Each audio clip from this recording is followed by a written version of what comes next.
And we welcome you to the Cedar Rapids Ice Arena Iowa State High School Volleyball Tournament for 2011. An outstanding venue, kind of on somewhat short notice with all of the construction going on in downtown Cedar Rapids.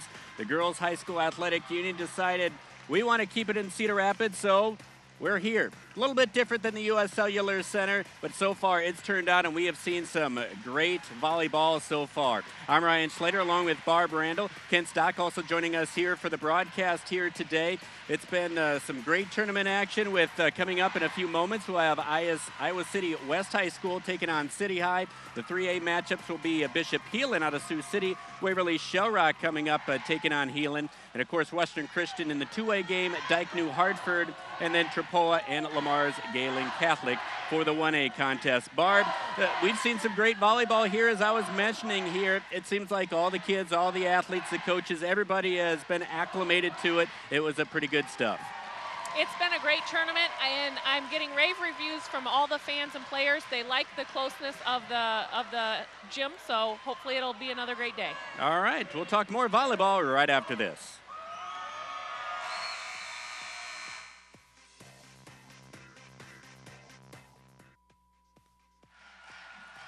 With Barb Randall and Ken Stock, Ryan Schlater from the Ice Arena in Cedar Rapids for the state volleyball tournament. Let's go over to Ken Stock, who's joining us over here, and we're getting ready for the starting lineups here as well, Kent. But it's just a great venue here for Iowa High School volleyball. Class 4A championship match. Now let's meet the teams. First, the visiting team on the scoreboard, the Iowa City. Well, we're going to go to Ken here in just a few moments. Let's take a look at our starting lineups here with City High and Iowa City West.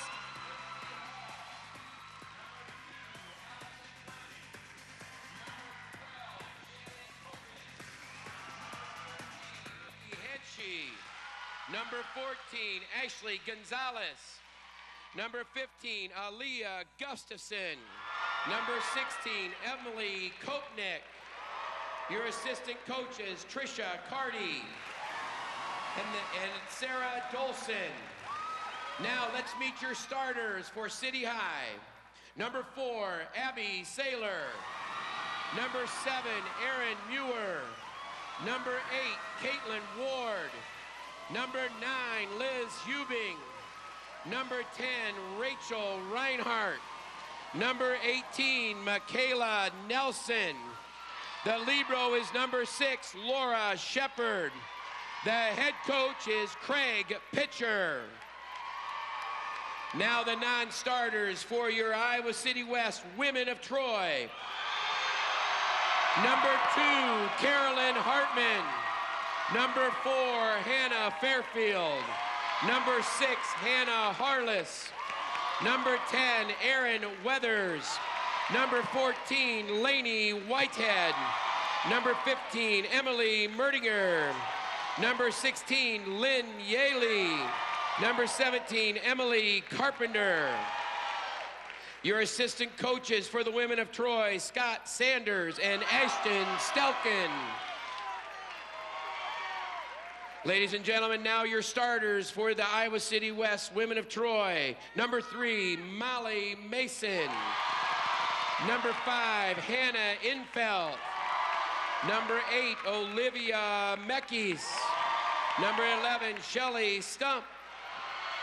Number 18, Olivia Fairfield. And number 19, Kelly Fleeler. The libero is number 1, Anna Pashkova. The head coach is Kathy Brezhnehan. Ladies and gentlemen, your officials for today's match, line judges Sean Angel. Line judge Kent Kashur. The first referee is Jay Grassley. The second referee is Gene Statlander.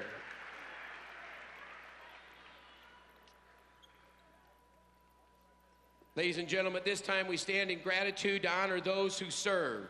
Ladies and gentlemen, the members from the Cedar Rapids Xavier High School Extracurricular Ensemble, Bottiche, under the direction of Jeff Bieber.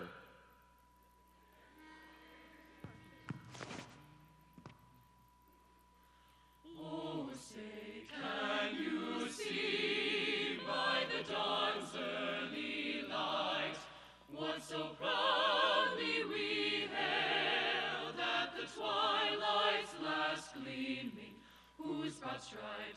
and bright stars through the perilous fight. O'er the ramparts we watched were so gallantly streaming, and the rocket's red glare, the bombs bursting in air, gave proof through the night that our flag was still there.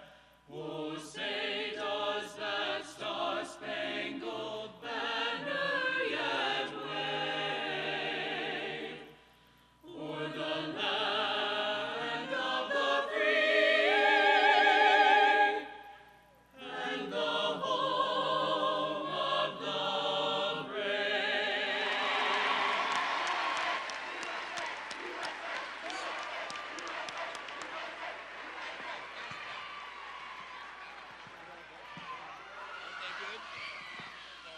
I know, no kid.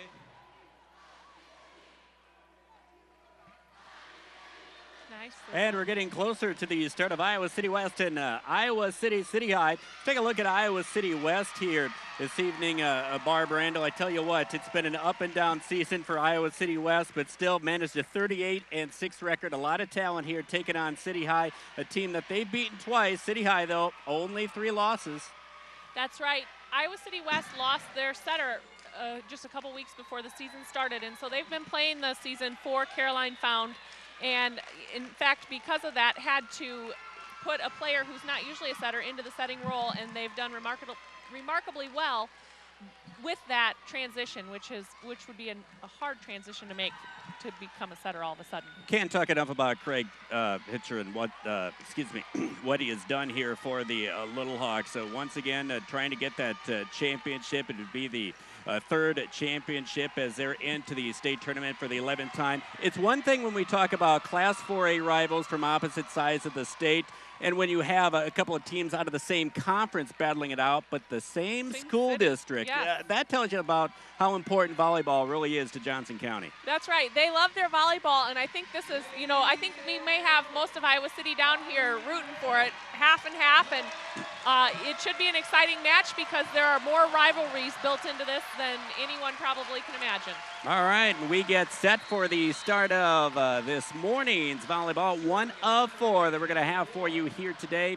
And it is the Little Hawks going to be starting off serving out the volleyball, and it's Iowa City West. A quick dump over by the 3-meter line. They set up the offense on the left side. A nice dig out of there by Molly Mason. They'll try and attack on the left side.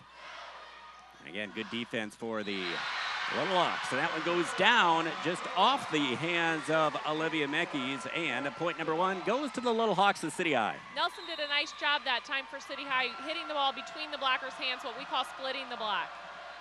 Caitlin Ward, defensive specialist, another serve. She'll go right down the line. Too long, it's out of bounds. That may be a little bit of nerves, but these teams have been here so often that I'm sure they're somewhat used to playing under high stakes.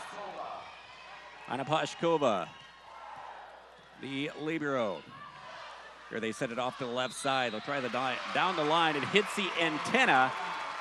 Seemed just a little bit off on the swing. I didn't think that Abby Saylor really had the right angle that time. Well, and Saylor is usually a middle hitter, so they were probably just trying to confuse the defense a little bit by having her hit outside.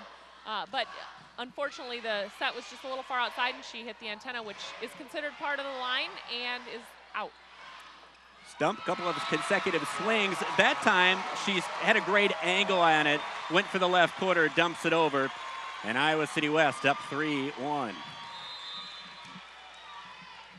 The winner, Troy. Here's a serve toward the back row. A nice pass out of there by Michaela Nelson. And here's West on the attack.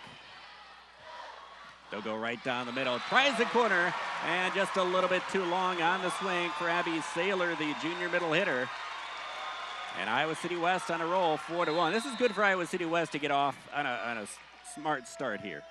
Yeah, anytime you can get a lead, even of a few points, it's a great start. Then you can start playing side-out volleyball and make sure that you get a point every time they get a point. They set it off left side again, Shelley Stump.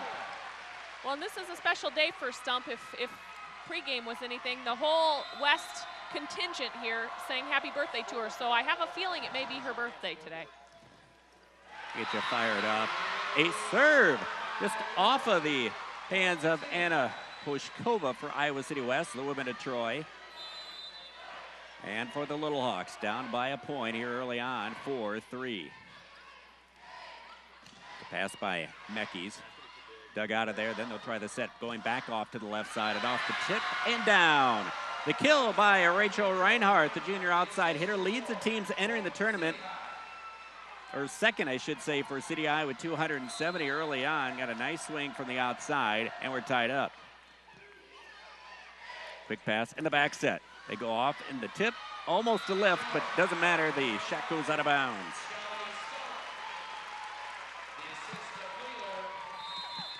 So even on, doesn't feel like any particular team here has a lot of momentum here. That one goes off, and a point for Iowa City West. 6-4 Iowa City West on top of City High.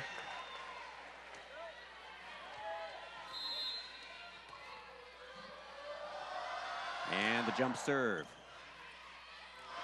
The back set. Double block there by Iowa City West. They come back. They'll set it right toward the middle.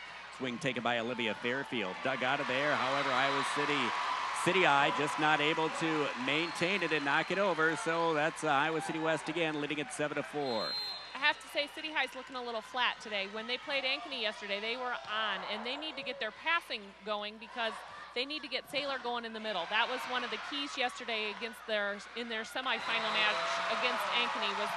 She was on and they were rolling and passes were great and the setter had all sorts of choices. So that time just couldn't get a proper set that time, and now we have a timeout for Iowa City West, the women of Troy, leading City High by the margin of 8-4. So as soon as I say, oh, no particular team has a little bit of momentum here, City High, a couple of hitting errors. Well, you know, the announcer jinx.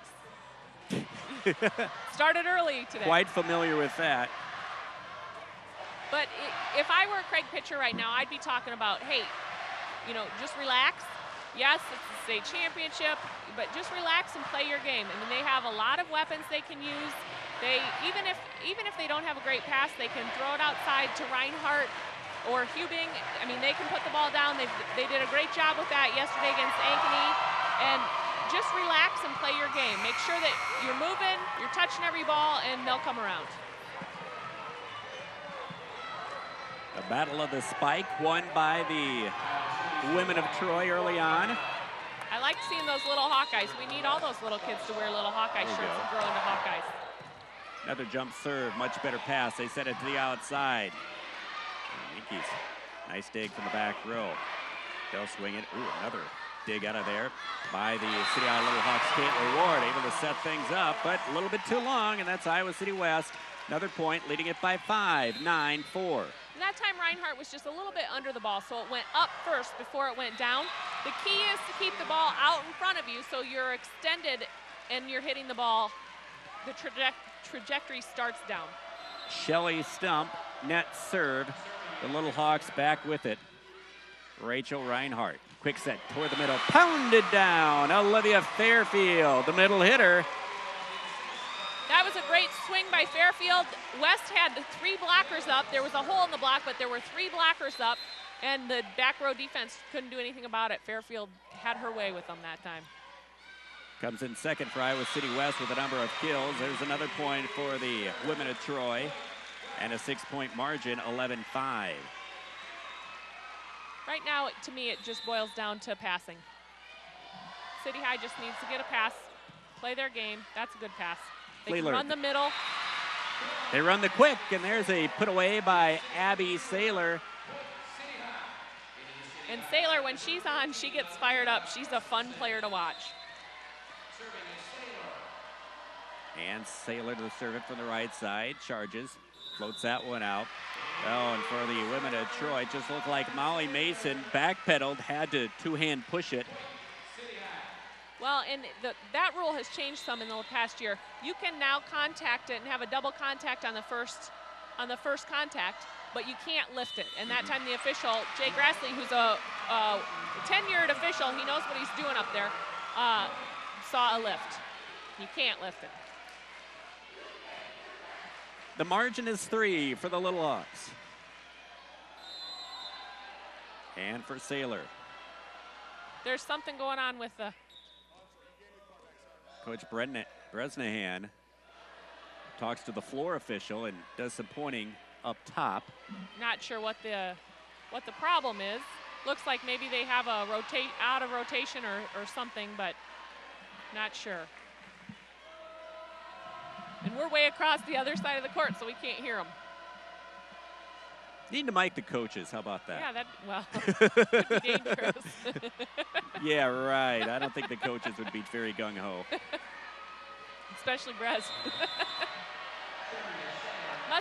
They must have been confused about who was supposed to be next server, that kind of thing, to know their serve-receive rotation. That was close, just barely crosses the end line. That is a side out in Iowa City West with Olivia Fairfield. Back with the serve. 35 aces entering the tournament.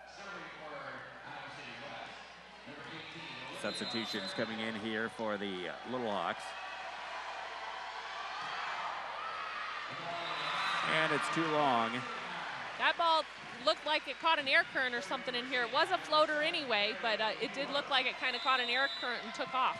Well, you talked about nerves, and usually it's on the passes or it is on these serves, and we're seeing a little bit of the serving errors so far. Here's a dump over for Molly Mason, dug up by City High. Here's a double block by the women of Troy. The back set. Here's a swing down the line, pulled off the block and down. Thought they covered it up, but I think the Little Hawks had a nice angle. And Michaela Nelson does a nice job on the right side out there. She's a sophomore, and she's her sister actually plays at UNI, so she's got some good bloodlines in her family. Molly Mason had to go charging, couldn't dig it up. And another service ace for the City High Little Hawks, makes it 12-11 in favor of Iowa City West. This one is floated and passed by Pashkova. They'll set it off left side. Nice angle for the women of Troy, and that one is put away. Hannah Enfelt, the senior. Great cross-court angle on that. It's always nice when you can get either in the 3-meter line or 10-foot line, as we call it, or just behind it. That's a nice, sharp angle, hard to defend. 13-11, Iowa City West over City High. They set it off down the left side. That one goes out. Nice idea. She had the right idea going down the line. The line was open. The ball went a little bit wide on that one. Nelson too hard perhaps on the forearm there, and came out to the near side. Here's a quick back set. Oh, double hit called on the Little Hawks. So we talked about how you can have a double hit on the first contact, but you can't have it on the second or third contact. Molly Mason back with the serve. 4-point margin for Iowa City West. The pass, the underhand set, goes offside. And for Iowa City West, Molly Mason just not able to grab it cleanly. And now the Little Hawks, you have the libero. At it, Laura Shepard.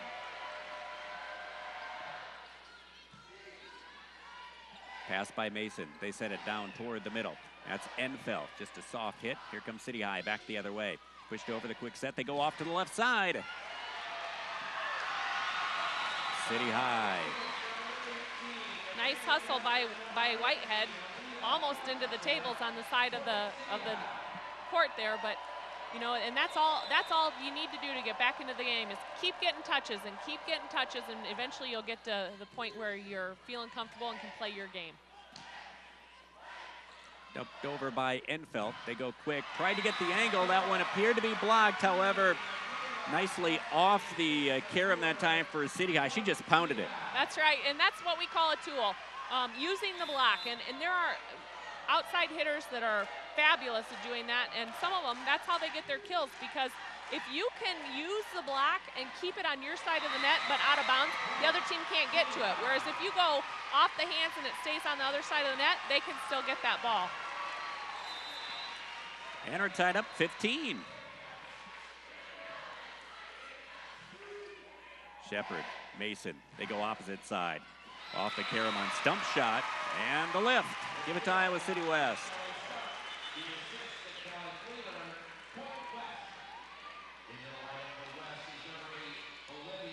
So here comes Olivia Meckies, senior defensive specialist. Nice floater. Nice floater passed up by Hanchey of the Little Hawks. They go off left, pushed over by Pashkova. City High, they try the quick. That one is blocked, but too far. Well, and we could talk a little bit about the different kind of serves. Basically, you can have a floater or a spin serve. The most common type of spin serve is a top spin serve, but there are also people who have gotten pretty good at side spins. Basically, the toughest serve to pass is a floater because you don't know where it's going. For you baseball fans out there, it's like a knuckleball. It just moves in the air, or it can catch an air current and just can kind of move. You can think you're in perfect position to pass it, and it can rise up on you, and then you get a lift on it. For a spin, any kind of spin, it doesn't matter what kind of spin it is. It's easy to pass, but it comes at you so much faster. Sometimes it's harder to get to, and it always looks more wowy. It's more glamorous because it comes so fast. But to pass a spin serve, all you have to do is get behind the spin. So if it's a top spin, just get your arms under it. And if it's a side spin, get your arms behind that spin. So there's my spin, my serve directory. Well, that time we saw Abby Saylor just try to angle it. Iowa City West recovers. They were over to free ball it over on the left side stump. Whoop. Double contact on that. And an 18-17 lead for Iowa City West. The Little Hawks with the serve. And serving it, Michaela Nelson. They run the quick. It's pounded off by Olivia Fairfield. Point, Iowa City West, leading at 19-17. It looks like City High is trying to mix up West's offense by serving them a little short, kind of close to the 10-foot line, 3-meter line, which can throw an offense off because that's kind of in the pattern the hitters take for their approaches. And the hitting error goes too long to the outside. Well, you see City High, and the coach pictured here, he's trying to utilize all of the court, go on the opposite side, but right now they're just not finding the angle. They're hitting it too long. Well, and you see, we talked about the serves.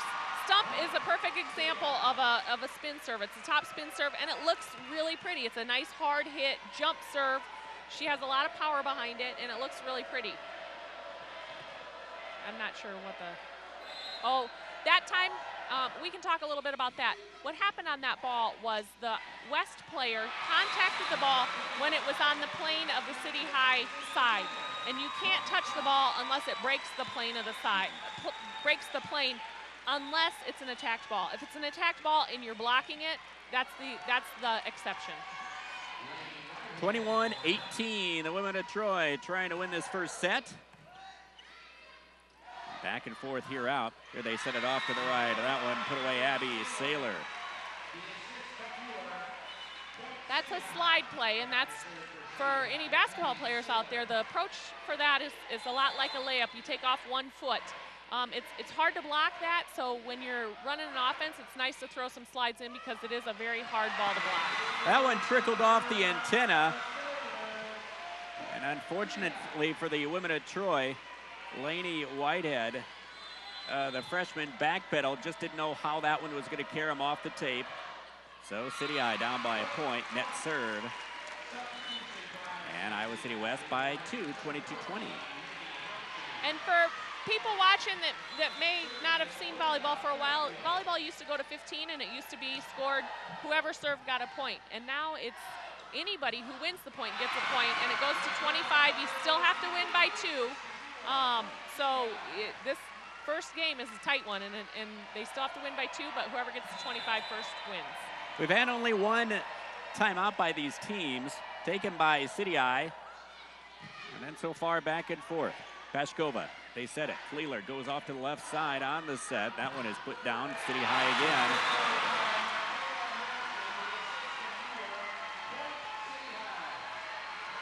Another example of using a block, but that time stayed on West's side, and nobody was there to pick it up behind the blockers. I had a good angle on that one. That one started to curve around as it was passed by Pashkova. So now here the Little Hawks with a 23-22 lead. And now the women of Troy take a timeout. And probably a good timeout. You get here later on in the first set. You can't be making any mistakes. There's really not a lot of give and take that you can do here. Maybe early on you might let a few things go in here, but City High just a couple of points from winning it, and Iowa City West just hanging right there. Well, and West had a tough match yesterday in the semis against Cedar Rapids Kennedy, and to the point where I wasn't sure that they were going to be able to pull it out. They gained their composure back and were able to pull it out. But here's a replay from that last play where Michaela Nelson just uses the block and goes off the hands of the blockers. But West had to regroup themselves in that semifinal match, and so it'll be interesting to see how they come out today, because I know they didn't want their season to end before this match.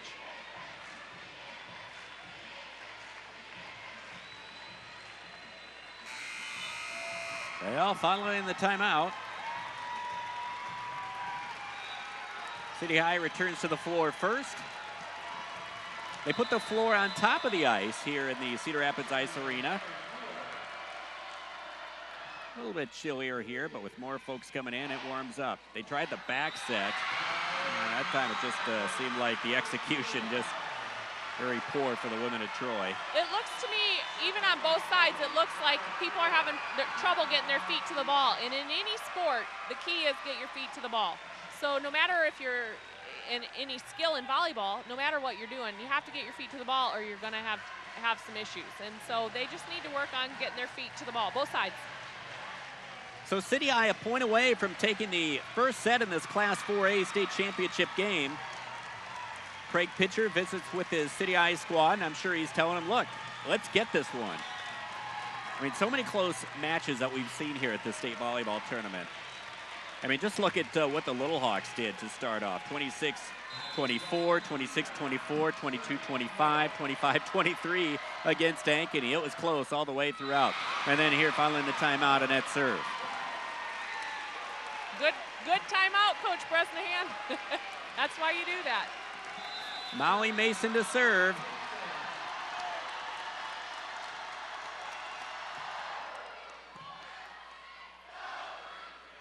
They set it to go opposite. Nelson, it's dug up by the women of Troy. That one's just pounced over by Stump. City High, another opportunity to the right side. And Nelson just tried to angle it over, and she able to got that one through. And now another timeout on the floor. Nope, that's the game. 25-23, the Little Hawks from City High. They'll take the first one. The teams will switch off. And we'll be back right after this for set two.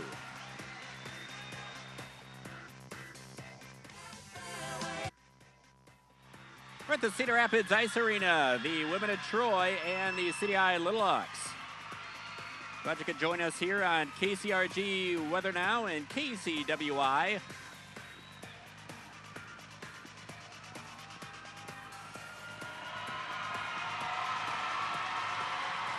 As we take a look at some photos from the Gazette in Cedar Rapids. Just kind of tells you the jubilance after every point, and every point is so crucial here. It seems almost cliche, but I think with that 25-23 win here for City, I mean, you could make the argument that wasn't the prettiest set that we've ever seen in volleyball. It certainly wasn't, but the key is for City High, hey, we got one. You know, now they maybe can get a little bit more into their rhythm, play their game. You know, they haven't beaten West yet this year, and so I'm sure Coach Pitcher talked about, you know, getting this next game. But those pictures, my understanding is you can, if you like those pictures, you can go and order them and purchase them. So check out thegazette.com for that. Thegazette.com is the website. We're ready for set number two. Team switch off.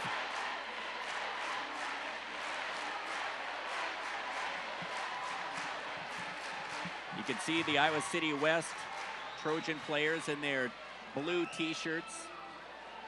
They had the warm-ups, and of course, Iowa City West, the student sections, live like line. And we'll get a chance to talk with more about how this season has been so instrumental and very emotional for Iowa City West with the death of a Caroline Found.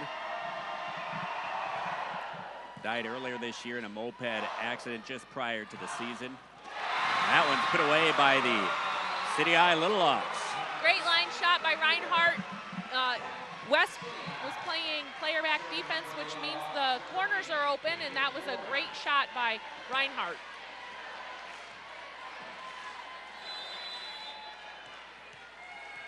Caitlin Ward, senior, defensive specialist.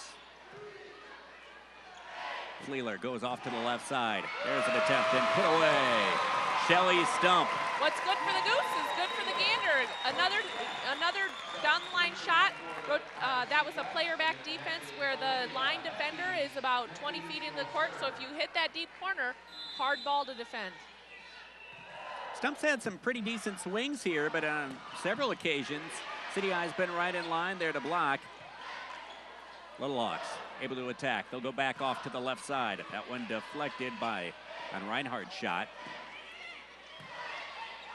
Pushed over the net. The quick set down the line. And too long on the swing by Abby Saylor. Saylor's just a little off on her angles. Those sharp angles are hard to hit. She'll get those. Those are normal things for her. She'll get those. We saw a lot of that last night, or yesterday when she was hitting them actually on the line. Hard ball to defend. 3-1 West. They set it off to the left. That one's pounded and dug up nicely by the libero for the Iowa City West women at Troy, Pashkova. Back for the Little Hawks. Set, they go off left side, and that one is put down. Boy, looked like the women of Troy for a moment there was out of position, but Enfelt, she just looked, and that was a vision shot. That was a vision shot. She didn't have to hit it hard. She probably saw in her peripheral vision that City was a little bit strong on the left side of the court, so she hit it to the right back corner. City Eye, they tried the attack on the right side, backpedaling, and dug out by the women of Troy. Nice block to the net that time. That pretty much put Iowa City West out of rhythm. Michaela Nelson helped on that block in the near side corner, along with Abby Saylor. Well, blocked balls are some of the hardest to get a touch on because they come back at you so fast, and most of the times you're not really expecting it. Yeah, you're in coverage position down low, and you act like you're ready for it, but usually you're just not quite ready for it, and it's so fast, and then you just have to stick an arm out sometimes. Nelson down the line. Fleeler sets it off left. That one dug out, and I thought she was going to free ball it over. She smacks it over. Here come the women of Troy. Off the tape, back for the City Eye Little Hawks. A swing taken on the left side. Reinhardt can't put it down. Another chance for the Little Hawks. Staying with it, but the Little Hawks with the point. Well, it looks like the teams are getting a little bit more comfortable, getting into their rhythm a little bit, and starting to play their games. Getting defense into the mix, that always helps. Nelson, the sophomore. Get over on three. The quick set. Just over the outstretched block. Iowa City West recovering. And that was launched over. Didn't want to just smack it off the block. Oh, you can see that one coming. Shelley Stump puts it away. Great heads-up play by Stump. Everybody for the City High team had kind of rushed to the net to help, and the ball had just trickled over the net, and she put it deep in the court. The libero, Anna Pashkova. Oh, the overpass put down by Stump. She's having herself a pretty good championship match so far. On her birthday. Well, we think. We have every reason to believe when you start singing happy birthday and you start bowing. Yeah. Too long in the swing, out of bounds it goes. And Iowa City West up by 3. The Little Hawks only 3 losses, both times to Iowa City West, as well as Western Christian on a 2-1. Western Christian, we'll see them a little bit later on today. And that is just a miscommunication right there. what should have happened. Reinhardt is an outside hitter. The libero was standing there. Reinhardt should have just been screaming at her, mine, mine, mine, mine, mine, because hitting the ball over the net is something that Reinhardt is a specialist at. Shepard and Reinhardt. Nice cover. They go off left. That one smacked down by Reinhardt, dug up by Iowa City West, and it'll be free-balled over by Fairfield. West, they'll try it. Off the block and down. Point for the Little Hawks. Coach Bresnahan comes on out to the court, has a few words to the far side, and with the serve, the Little Hawks.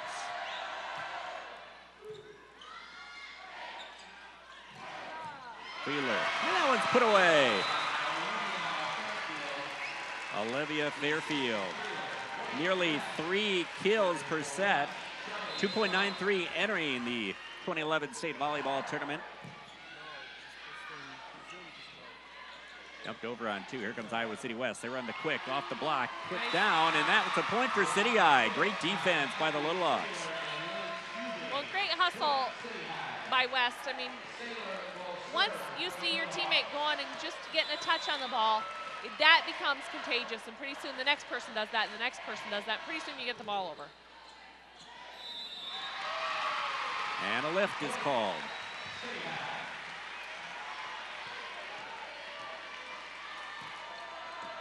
So now to serve it up, it will be Abby Saylor. And Saylor charges in down the line. The pass by Pashkova. They go the back set on the run. Back to the near side, and that one kept alive for a moment, but the Little Hawks will get the point.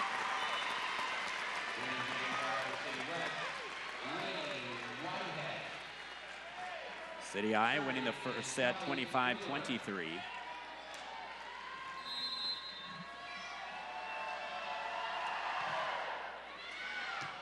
Wheeler too long.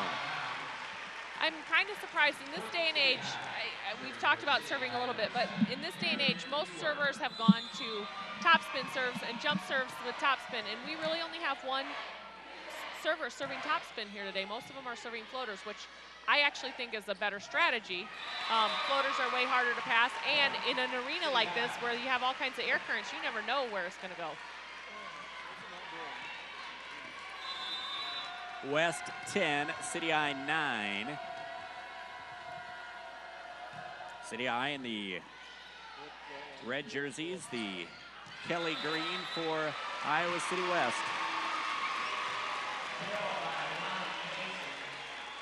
And Mason gets the point, and it's West 11, City Eye 9.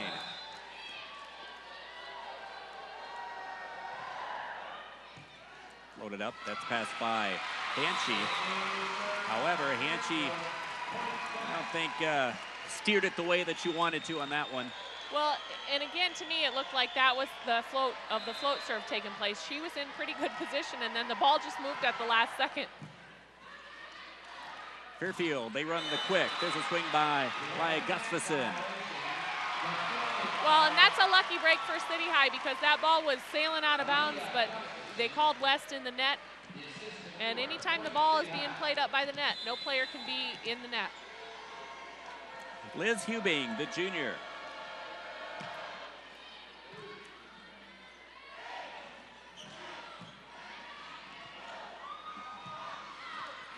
And they go off to the right side. That time the libero for Iowa City West, Anna Pushkova, let that one go. Libero is, I've argued with some people about that. I prefer libero. Sometimes the term is libero. The Girls High School Athletic Union actually has it in their regulations. They prefer libero, but different pronunciations for that. Kind of depends on what kind of volleyball you play.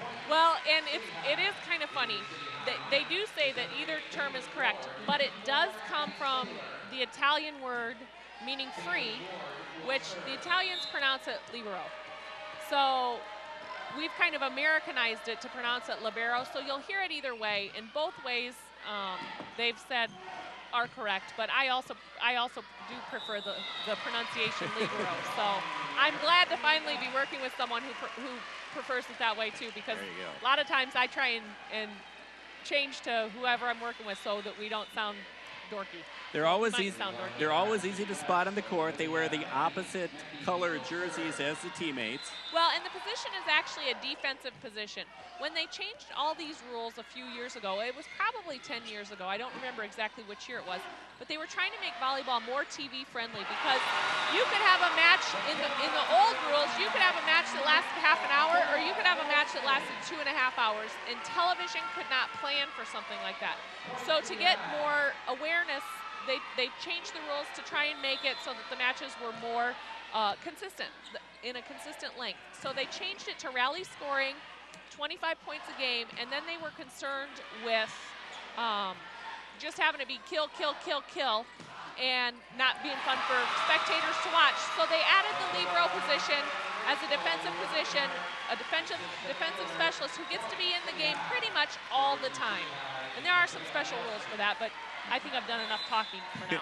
6 kills by Reinhardt as we have Iowa City West. There's a dump over by Fleeler. Here's an attack. They slide over to the right side. That one is blocked.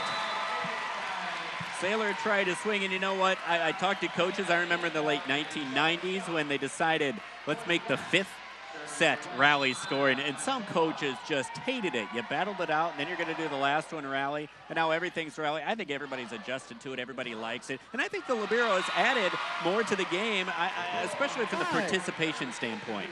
Well, and the other thing about that is I'm a traditionalist. I didn't want it to change. But since it's changed, one of the reasons I didn't want it to change was because I thought it would take the comeback aspect away from our sport. I think our sport is unique in that.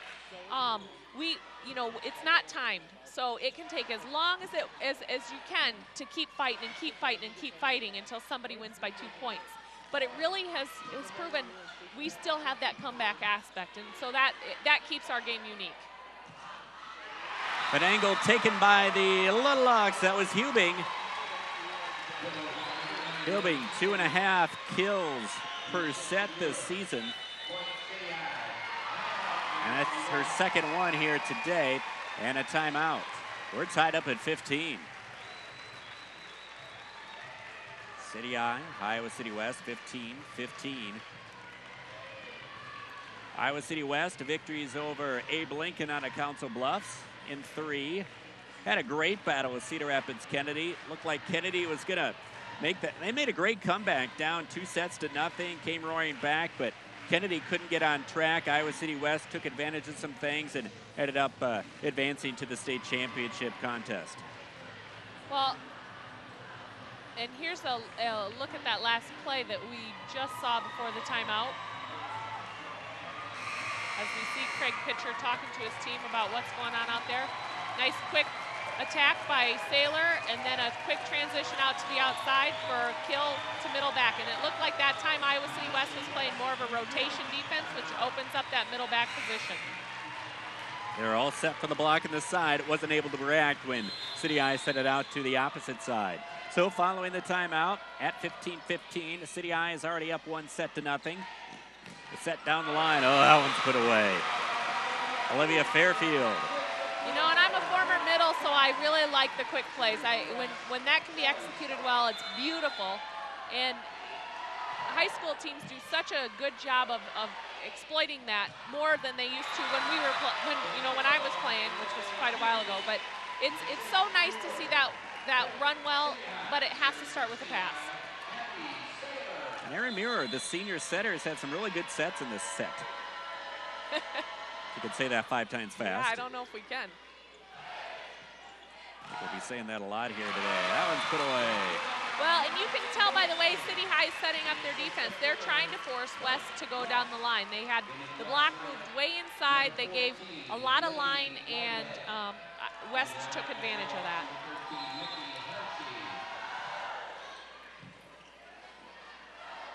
A pass from the ground. That one just a bullet out of bounds by Hubing. Well, that time she just, again, got a little bit behind it more than on top of it. The set was maybe a touch low for where she would, where it would be ideal for her, and she just couldn't quite get on top of it. Trying to slide out to the right side. Nice block on the attempt. Maya Gustafson. And Coach pitcher is going to take a timeout after that one. Probably a good timeout. Down 19-16. Little momentum swinging the other way. Craig Pitcher, 16 years of coaching in his career, 10 at City High. 11 times the Little Hawks have made it to the state volleyball tournament. And the Little Hawks victories over Cedar Falls, and then most recently Ankeny. Nelson had 16 kills in that one. Hubing, Saylor with 14 each. And here's a little bit of the Ankeny match from yesterday, the semifinal match. I tell you, City High, they were on all cylinders. They were just hammering the ball from all positions, and it was a great match. Every game was tight. Yeah. It's one thing when you look at the score and think, oh, they won 3 sets to 1, but you look how close in proximity the scores were. Any of them could have gone either way. 2 26-24 sets, a 22-25, and winning the last one 25-23. Just a couple of points separated advancement into the finals. Ankeny had an outstanding season. West serving. They set it opposite side. There's a windup and a swing by Hubing. And that one's put down. And the Little Hawks get within 2 points. Well, and I'd be remiss to not talk about the assistant coaches. A lot of the assistant coaches you see on these teams are former college players. West has a former UNI standout, Ashton Stelkin. I think Trisha Carty on Craig Pitcher's team, I think she played. Ankeny, we spoke of Ankeny, they have 3 assistant coaches who all played Division I volleyball. They have 2 from UNI, Sherry Vermeer and Brittany Larson, who used to be Britt Baker. And then they have Angela Beese, who is a Marion native, but played at Drake. So I think that really helps young players learn what it takes to get to the next level. And that's always fun to play against in practice, as well as, you know, some role models to talk to about what they need to do to get to where they were. Erin Mears had some great serves to bring City High to tie this match at 19-19, set number 2. West will try the left side. Caromed off the block of Nelson. I'll knock it over. Here comes Iowa City West. Pass for the back row. The set off to the right side. Hits the antenna out of bounds. Nelson's having a little bit of a struggle with that tonight. I don't know. To me, it looks like the set's in an okay spot. It might just be her contact point, but she's just having a little bit of a struggle with that, and I haven't seen her struggle with that in previous matches. There's an ace serve. Oh. They kept playing here, but if it gets loud, and they kept playing. Wasn't sure that the call was already made. Well, when in doubt, play it, because you don't want to not play it and have it still be in play. Pass Nice by set. Hanchy. The set goes opposite side to the left.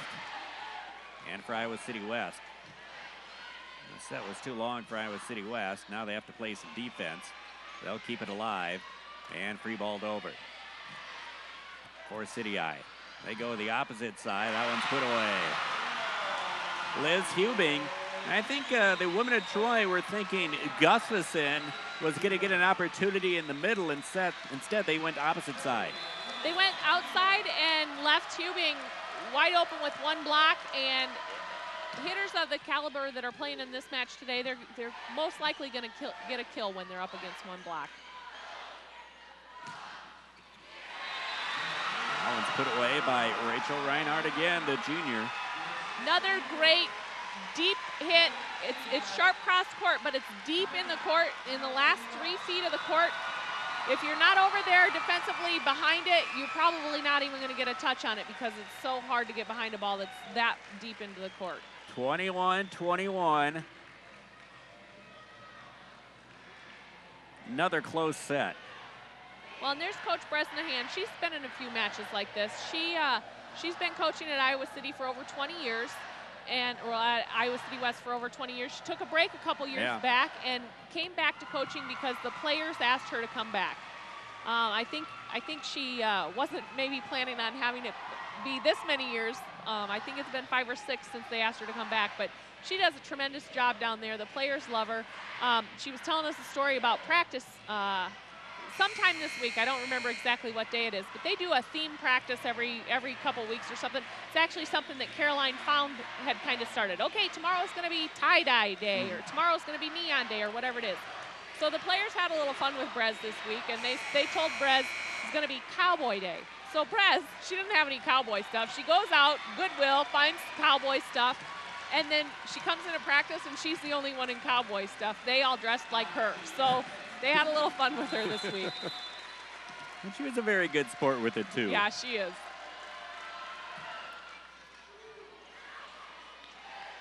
Of course, Scott Sanders, the assistant coach, I think got picked on next. They did. They call him Snow Pants, and he doesn't know why. Again, Caroline Found started that, and so the next day they all came in Snow Pants. West 22, City Eye 21. The women of Troy with the serve. Try to get on a quick roll here. Try to end this one. They go Gustafson, blocked at the net. And it was put down by Hannah Infelt, the middle hitter, with a huge block that time. Entered the season second on the team with 84 blocks. And now a timeout on the floor with City Eye trailing by 2. Well, and if you look at the faces of as they come off the floor, it's an interesting story to tell. It tells where the momentum is. I mean, City's kind of coming off, slumping a little bit, and West is all fired up. But that's the great thing about volleyball. Momentum changes so quickly. City Eye not out of the set by any stretch of the imagination. Well, and that's funny. When I was in school, everything was built around our school colors. And things have changed so much. Those were actually Iowa City West fans who their colors are green, but they're all wearing light blue and blue shirts. And, you know, City's pretty much in red and white, but it's interesting to see what colors schools are picking for their clothes. Nice rebound. No doubt about that one. Leah Gustafson, the junior, she's come off the bench here. And well, and that was a great turnaround for her. She had just gotten blocked. She was feeling kind of bad about that. The setter has enough confidence in her to go back to her on another quick set, a three, what we call a three, about 10 feet away from the setter on a quick set, and she puts it down. That's good turnaround. Ward had a nice serve, so Iowa City West couldn't get into their offense. That one's hammered down. Oh, but free-balled over by Iowa City West, the women of Troy. They set it off to the right side. Dug out of there by Fleeler for Iowa City West. Free-balled over, but too long, and the Little Hawks get the point. Nice hustle, both those squads. However, the break goes to City Eye.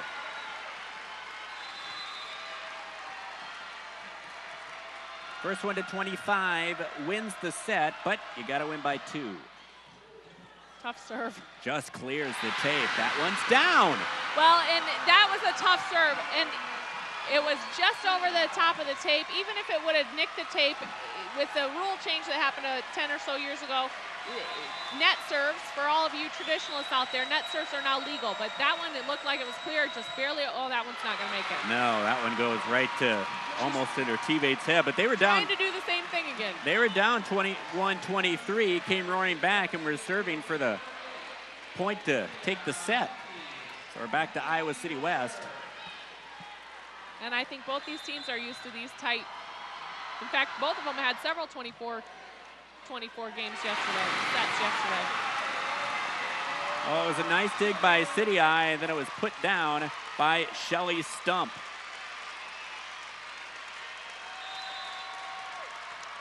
And now West serving for game point and into the net.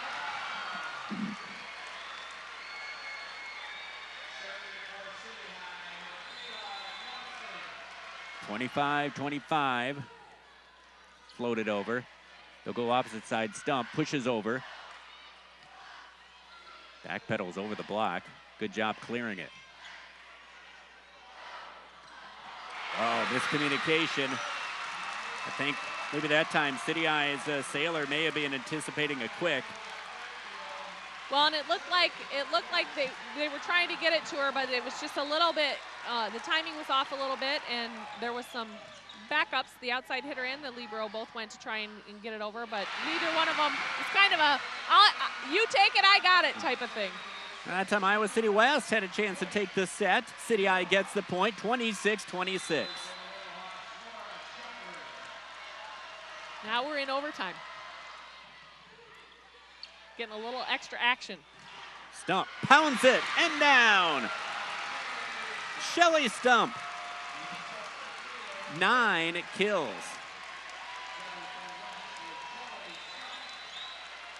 Now West, a point away. The jump serve by Stump. The pass, the overpass, pushed over the net. The serve. Back for Iowa City West. Wow. Nice swing down the line. The Iowa City West defense was there down the line. Just a great swing by Hubing. 27-27. Whoever wins by 2 takes set number 2. Little miniature jump set that time. Well, the overpass put away by City High. Nice reach. That was a heads-up play by Hubing up there. You know, she has to know the setter's front row. If that ball's tight, she's got to know she's jumping with it, because as the setter's front row, if the setter's front row, she can send it over on that second contact. Nice serve by Saylor. Oh, a hitting error, and the Little Hawks take it. 29-27. Well, and Iowa City High, this is a new position for them. 29-27, 2-0 City High. You're watching high school championship volleyball on KCWI and KCRG Weather Now. They haven't. Are we still on? The City High Little Hawks, 2-0 over the women of Troy of Iowa City West, 25-23, 29-27. This is only our first match. This is the 4A. We got the 3As, the 2As, the 1As. The first 2 matches on KCRG Weather Now. The last 2 on KCRG 9.2, and of course all of them on KCWI Des Moines. And wow, City High and Iowa City West played exceptional in that second set. City High was able to finish. Much better second set. And we talked a little bit before we had to go to break that this is a different position for City High. City High hasn't won 2 sets against Iowa City West this entire year. So this should be, you know, something that gives them a little bit of belief and momentum that maybe they can take this match. Well, I know when you're down 2 sets, doesn't mean it's over. Just think of all the teams that have ended up coming back and making a game out of number 5. Well, and that's the great aspect of this sport, I think, is that, you know, it's kind of, I guess, similar to tennis, too. You're not ever out of it unless you're, you know, that final point is scored against you. Oh, Iowa City West already starting off at a couple of times now. Stump. Nope. That's a point for City High.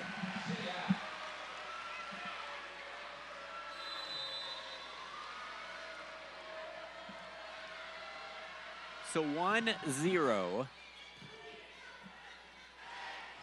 Leeler goes opposite side. Nice block. City High. It was Abby Saylor. Leads the team in blocks this season.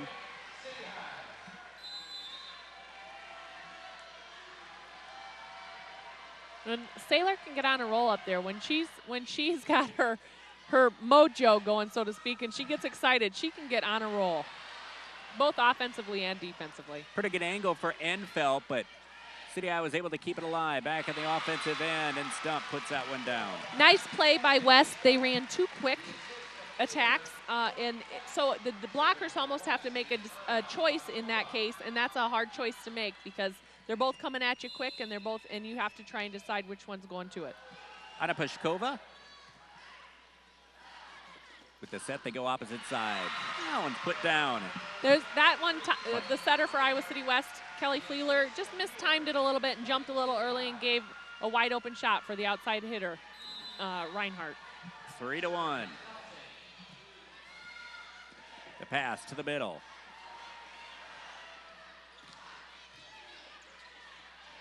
Oh, the overpass over put the away. net. Oh, yep. The ball, and again, we had this call a little earlier. the ball has to break the plane of the net before a player on the other side can touch it, unless it's being attacked. And that ball was not being attacked, so Sailor needed to wait until the ball broke the plane of the net. It's hard to do. Send it off left side. That was blocked by Olivia Fairfield.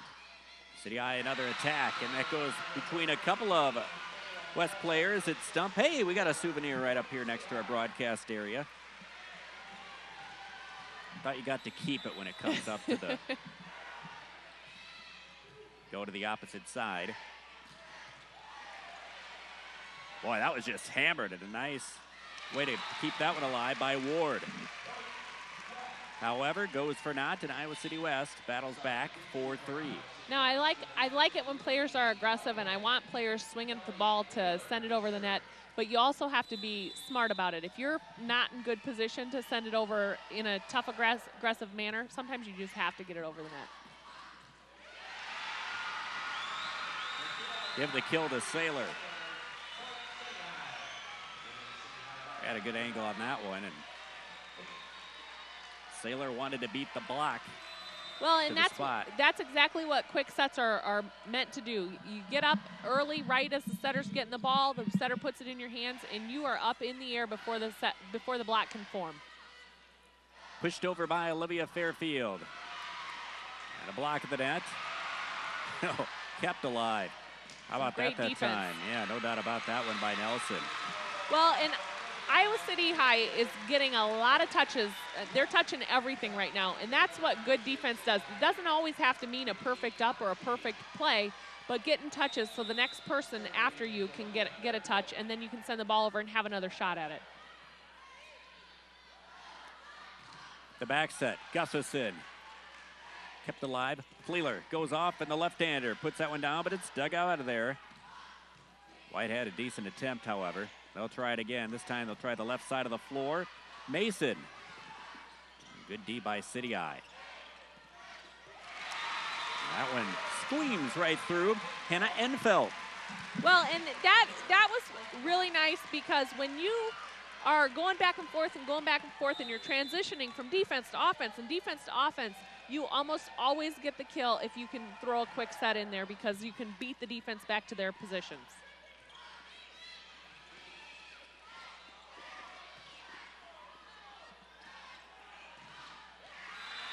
Gustafson came around on the slide, and she'll put that one down. 5-5. Officials here today, the first referee, Jay Grassley. Second referee, Gene Statlander. Line judge is Sean Angel, and the line judge, Kent Kasur, here this afternoon from the Cedar Rapids Ice Arena in Cedar Rapids. Ryan Schlater, Barb Randall, Kent Stock, along for the broadcast here of 4 matches. City High 6, Iowa City West 6.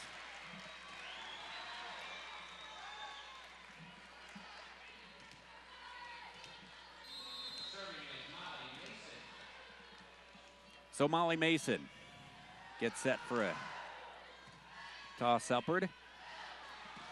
Gustafson. I don't think she got the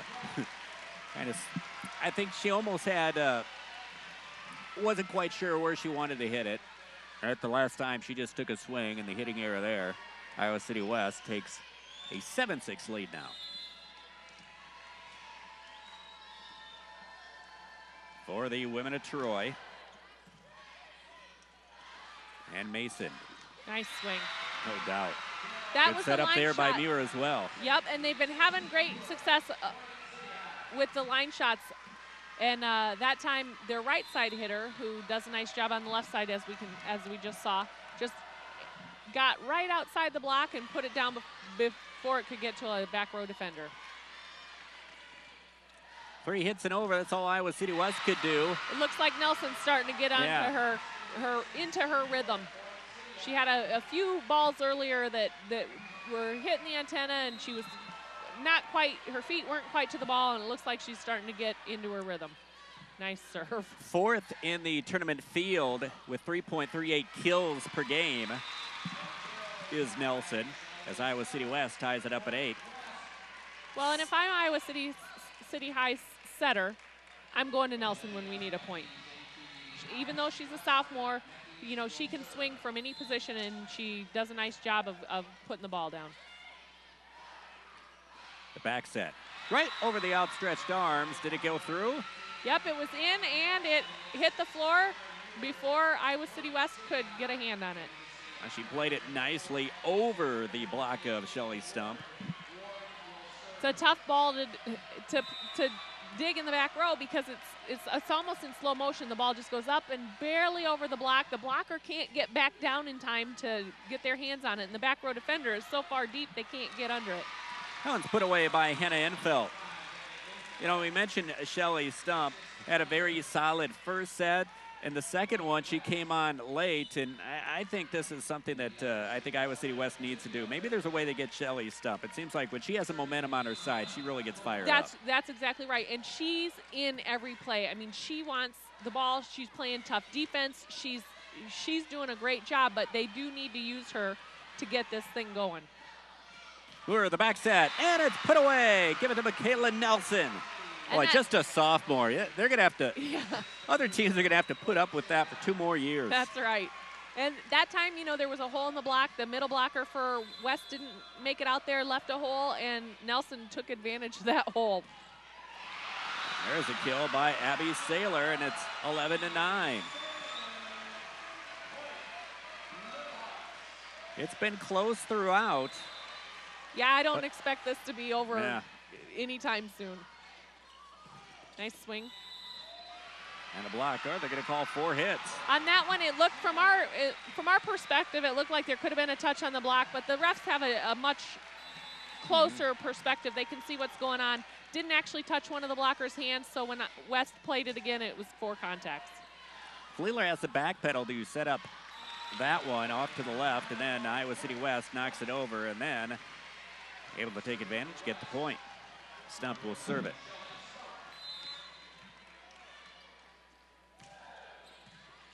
Fiery jump serve.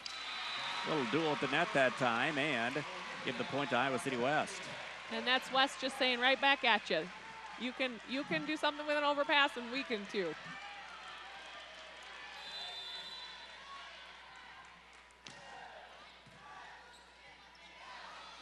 They'll set it left side, just right off the block and down.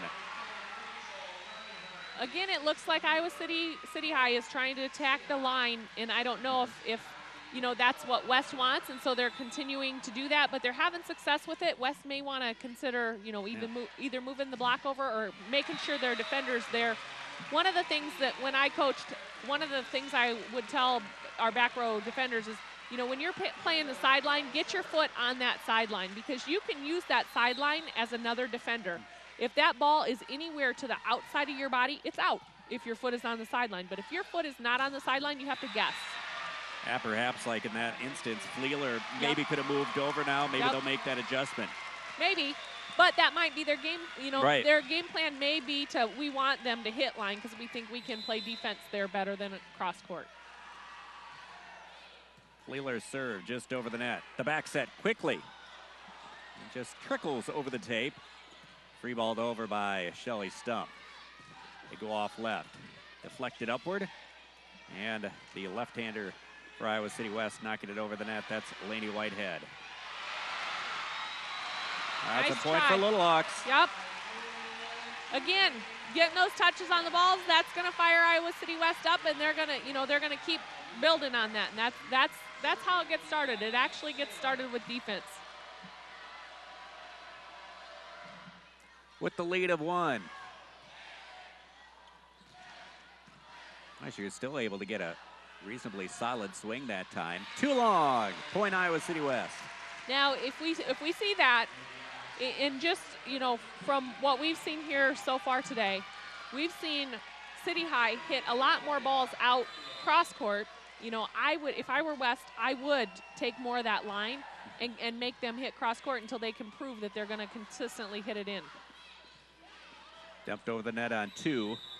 And a lift is called on Iowa City West.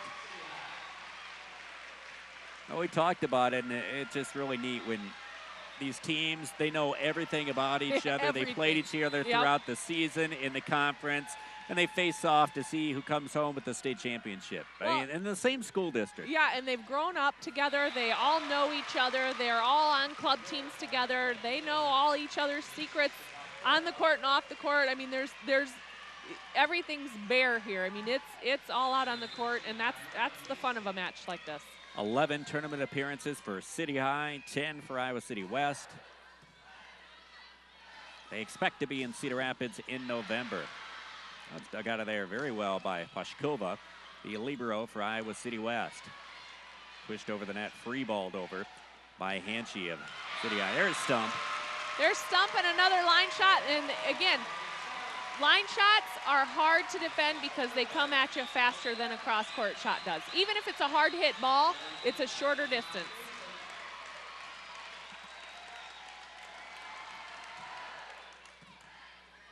Mason, the pass. And Gustafson blocked at the net. This time they'll go off to the right side. Oh, good defense there by Women of Troy. They backpedal. That one's out. West is starting to feel a little momentum. Their crowd's starting to get in it. It's kind of nice when you can start getting a couple points in a row, a couple good plays in a row, and you can get your fans into it. Mason, another serve. They set it off to the left. And that one is out. Yeah, the line judge making the call, and we could see him, the spin and the rotation that was on its way out. Very close, and a timeout on the floor. City High with a deficit of 3.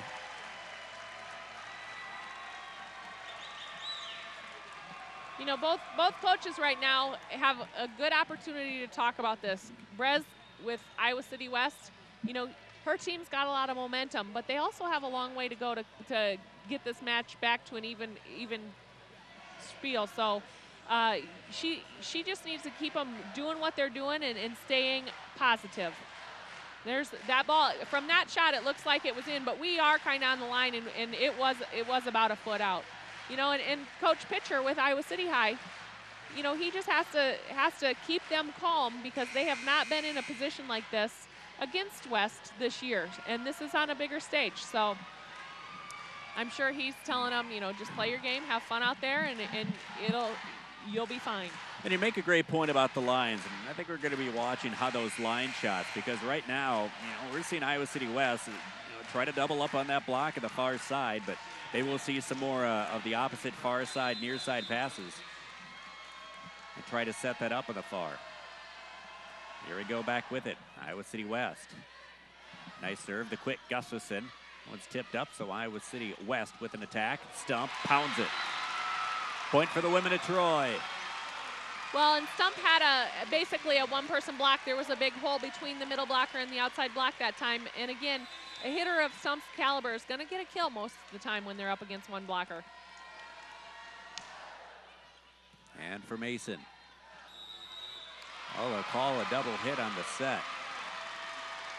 You know, that's a hard ball to set. It's a tight pass to the net, and so you have to, as a setter, you have to try and figure out how you're going to contort your body to get both hands on the ball at the same time and release at the same time. Hard ball, you know, those really tight balls to the net are tough to do anything with. Gustafson just tries to tip it over the net and dug out of there by Iowa City West. That one hits over by the 3-meter line, and Iowa City West feeling it. Ryan, I think Coach Bresnahan may have heard you say, you know, get Stump into this match or this set, because that's how they've been getting the momentum going. Coach Craig Pitcher takes a timeout. And I think 5, which is our margin right here, that's been the biggest differential that we've seen here in the 3 sets so far. Ryan, I'm not sure where you grew up, but I counted as 6 as our margin. 21-15. I have my glasses on today. I'm due for a new prescription. New prescription. There you go. I had to say it. I'm That's sorry one about that. of many that you'll be having on me here today. It's been a fun morning already. So, yes, but I just has. couldn't let that go. Well, it's going to be a great afternoon here with 3 more matches ahead of us. Well, then can I safely say 6 has been the largest margin for any team? Because it has, that's true. The fans are getting into it, trying to get their teams to get to 25 first. And for Mason.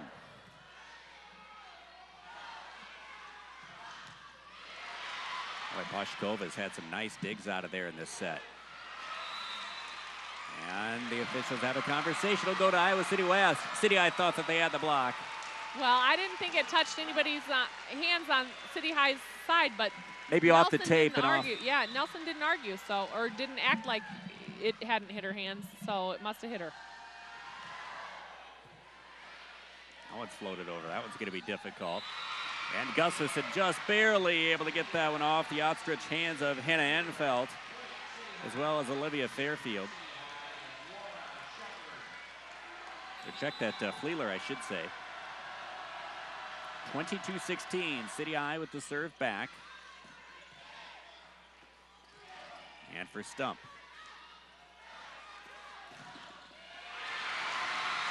That time, you know, solid block. Well, it was a solid block, and the interesting thing is they did move the block out a little bit on the line. So they did take away a little bit more line. There was still a little bit of line available if the set would have been pushed out that far.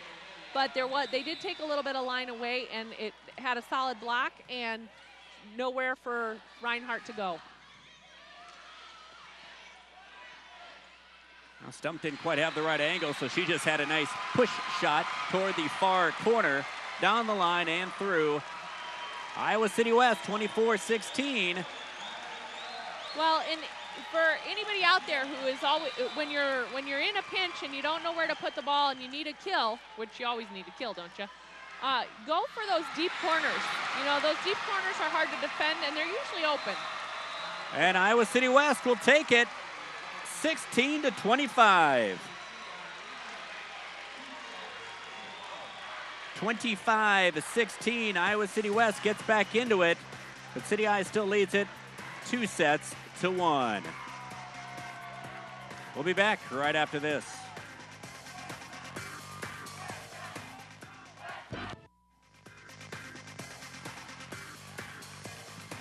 Ryan Schlater, Barb Randall here at the Cedar Rapids Ice Arena, the Class 4A Volleyball Championship. Kent Stock also joining us for the broadcast. He'll be visiting with some folks throughout the day. And Kent, what an outstanding venue that this has turned out here. Usually you'll see Cedar Rapids Rough Rider hockey and some other community events out here. And with the U.S. Cellular Center essentially under construction, basically, it's barren right here. The union said, let's try to find a way if we can keep it in Cedar Rapids, and I think this has turned out to work out pretty nicely.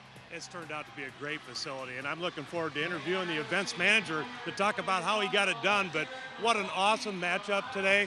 You have two teams that know each other very well, and it's just like playing in their backyard. It's been great to watch, and it's been an exciting match, and I look forward to seeing the fourth set here. 4 that they're going to have here throughout the day. I mean, the fans, they're seeing the best of the best here. The union, the way they set up the brackets, they always try to get the best teams at the state volleyball tournament, and everything has worked out that we've seen some great tournament matches, and I think we are by far seeing You're seeing number 1 versus number 2 right here. All right, looking forward to talking with you and hearing some more from many people that helped make this tournament happen and some of the big players throughout the 2011 volleyball season. So here in Cedar Rapids here today, the 4A game first, then the 3A game. Those are on KCRG Weather Now, and then the 2A and 1As on KCRG 9.2, KCWI, of course, all 4 in the Des Moines area. City High. Let's recap as we go in here into this one. They started off with a 2-0 lead. Iowa City West came storming back, didn't come out, and I think City High just kind of came out, or I should say ended a little bit flat, but here we go in fourth and still have the lead. Well, sometimes when one team ends flat, it's because the other team really pumped themselves up and got themselves going, and I think that West did that at the end of the last set. And so it'll be interesting to see how City High responds to that, because they have lost to West already twice this season. And so this would be their first victory over West. So it'll be interesting to see if they can hold on to the lead. Oh, too long. Looked like for City High, Saylor had a good, you know, and I hate to be so cliches about it. It's hard to beat a team 3 times. It is, but it is hard to beat a team 3 times. You get that in your head that we can get them this time, we can get them Right. this time, But, you know, there's a reason it's a cliche. yeah, you know, because you sit there and think, do we do the same things that we've been doing that has been effective, or do we try something else knowing the other team may do something else? Right. And that's part of the whole strategy. You know, am I strategizing too much? Am I moving too much? But basically, you still have to play your game. But by this point in the season, they should know which their best matchups are. You know, when I put, you know, Fleeler against, you know, this player, is that my best matchup? Or should I do Stump against, you know, I mean, so they should have an idea of what their best matchups are, and this should be the best that they've played each other, and so far I think it probably is. And there's no doubt the kids will be deciding that. There's so many times, if you could look at the X's and O's, you could look at the tape for hours upon hours. There just reaches a point, you know what everyone else has. You just got to play the game and adjust as the game goes on. Well, and it's kind of funny because I was listening to, I think it was the Hawkeye huddle after the game last week. And it's kind of like what the Iowa football team does. Everybody knows what they're going to do, but you got to try and stop it. You know, so basically volleyball is the same thing. You know what you need to do, and you just need to play your game. And for the most part, you're going to win a lot of games if your game plan's good. And so both of these teams just need to play their game and see what happens. Well, if you have an outside hit like Caitlin Ward will, you will win a lot of games. She puts that one down and gives City High a 1-point lead at 5-4. And for Saylor, for Iowa City West, a free ball over the net. There's the block. Credit that one to Olivia Fairfield. 125 blocks entering this state volleyball tournament of the season, and another fine year. Just so many contributors for both these squads, actually. Well, and it's nice for their setters to be able to have more weapons than just one person. We've seen a lot of people get the momentum going for their team tonight, and I guess it's this morning. And it's nice for the setters to have weapons wherever they look.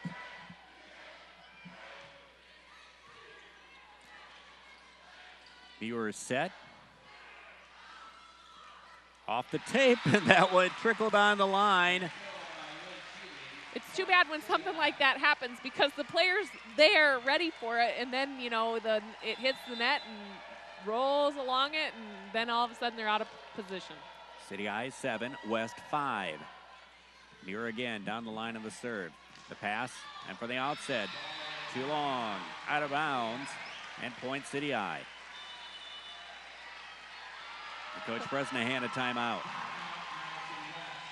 Well, and I'm kind of interested in this timeout because it seems kind of un-Bres-like. So I don't know if she saw something that she didn't like or if she's trying to nip something in the bud, but usually she doesn't take timeouts this early in a set.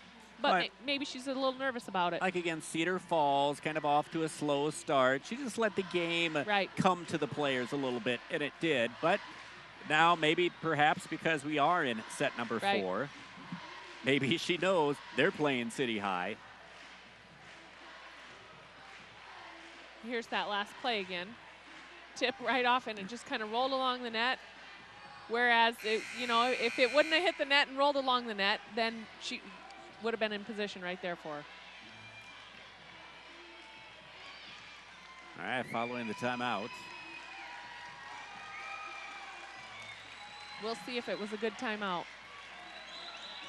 Generally, we base that on if West gets the point or not. Right. It's kind of a little game we play as announcers. Or if they lose the serve. That's right. Sometimes you try to ice the server. Miss the serve. Erin Muir gets off a nice serve. They set, they go opposite.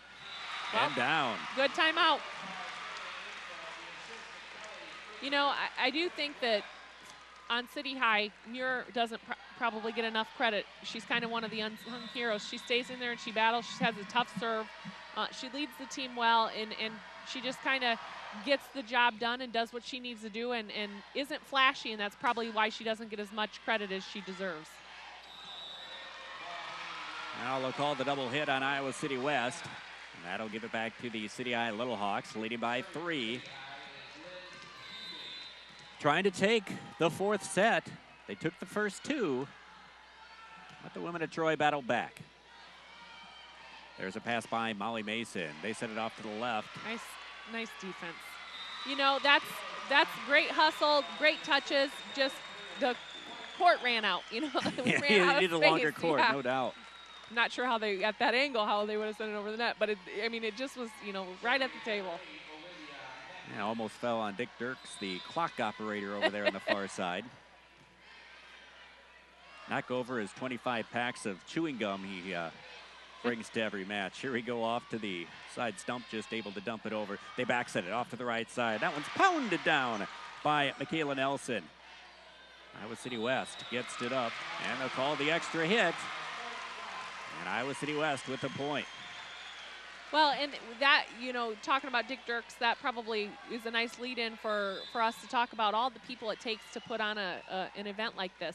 You know, the Iowa High School Girls Athletic Union has a lot of people behind them, but they also have a lot of help from local people who are here 4 days, all day, all evening, into the late night sometimes, and it really couldn't be done without them. So it's a great thank you to all the people who participate and help in this event. Yeah, Ken Stock will be visiting with some folks about that a little bit later on, but you're right. They put in double the hours, just had to do things a little bit differently, and they had it done. And I haven't talked to anybody that said they haven't enjoyed themselves here at the Cedar Rapids Ice Arena. There's a lift, and Iowa City West has come right on back. And I think we may get to see a little teaser. We may get to see a little later a time-lapse video of how they got all of it put together, because they went from hockey, I don't know if it was a tournament or a hockey game, to immediately getting the floor down on the ice and then putting 2 courts up. We only have 1 court here today. They did that into the late hours or early hours, I should say, this morning. But it takes a lot of people to get this done, and so it's a team effort. There you see Coach Pitcher again, instructing his team. Using a lot of hand gestures, which I think he's talking a few fundamentals to keep in mind here against this West team. Well, and basically that's what it boils down to. You know, it always boils down to the fundamentals, and that's why practices so often consist of so many fundamental things. You know, the getting your feet to the ball control in every aspect, whether it be forearm passing, overhead passing, hitting, serving, controlling the ball is the key. They go to the left. There's a block by Iowa City West. Well, you certainly have to credit that time Hannah Enfelt. She did a nice job getting over there and closing the block, and when you have 2 solid blockers' hands up there for 4 arms and hands, it's tough to hit around.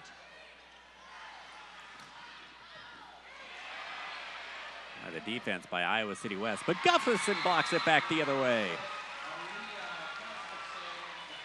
Aaliyah Gustafson gets the point for City Eye and will come out of the game and on to serve for the Little Hawks. It'll be Caitlin Ward, the senior. I mentioned a senior. Boy, City Eye's got a lot of folks coming back. Saylor, Hubing, Reinhardt, all juniors. Michaela Nelson, a sophomore. Could be starting off next year with the #1 ranking. Well, and I've been impressed this whole week with how many young kids are starting for teams. We'll see. Later today, we'll see several freshmen starting on different teams, and lots of sophomores. So it just bodes well for those teams in the future. Iowa City West with the point. Anna Pushkova. So Pushkova with the set. Nice. And put away. Give it to Michaela Nelson.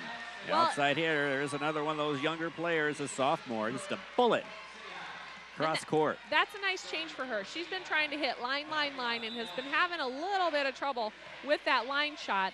And so she changes it up and goes sharp cross court and has some success with it. Stump is dug out by Ward.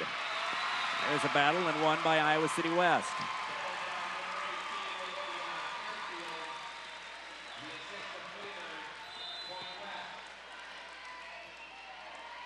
The jump serve by Stump. Oh, Off the triple tape. over the Oh, net. what a break for the women of Troy.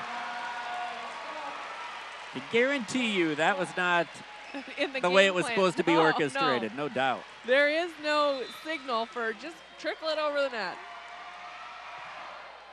I did have someone ask me that one time. Do teams practice that? No, they don't. They should practice receiving it, but no, they don't practice serving it that way. That would be an interesting It would be interesting. put on the schedule. Yeah. City Eye with a point. Try and hit the net and have it trickle over. I'm not even sure how you could do that, but I'm sure you'd find a way. yep. There are clever people out there. 5th kill of the match for Abby Saylor. City Eye down 14-12. Right off the Nice. block. Oh. Oh, she tried to just simply tap it off behind her. Aaron Meir almost had a phenomenal hit. But it was called a lift. Well, and I think it stayed on her side of the net. It's hard to tell from this angle, Right. but I think it stayed on her side of the net. Meir, the back set, and quickly and too nice long. Swing, just a little bit wide. That was a great swing by Saylor. Didn't get the right angle, and Iowa City West leading by 4. And Fleeler, the setter, set it off to the left. Blocked. And right there was Fairfield and Laney Whitehead. And Iowa City up. The West women of Troy, 17-12. Yeah, you can't just say Iowa City. I know, that's the tough part for us, because it's such a hard thing, you know. Go off to Saylor. Saylor. Oh, now the official has a conversation. Let's take a look here. I think they're going to give it to Iowa City West. Well, into the net, was it? he called, it kind of looked like the back row attack signal, but she's in the front row. But it did look like she pushed it over, so I'm not really sure. He knows his stuff, so, you know, he's right. Oh, he had to tell the players as well. That one's down the line and down for. Because you saw her turn and say, but I'm front row. But that wasn't the call he made.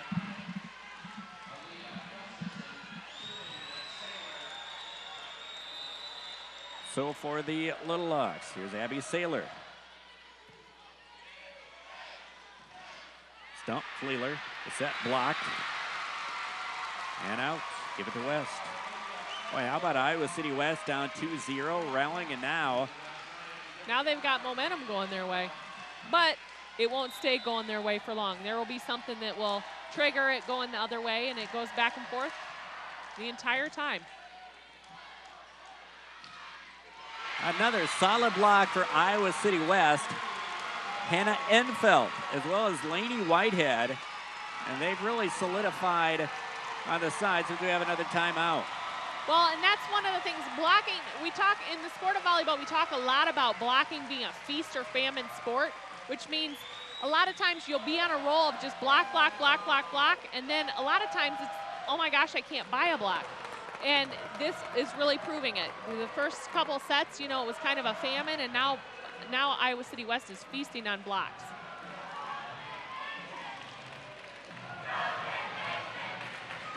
West hanging in there, and again, another big lead here.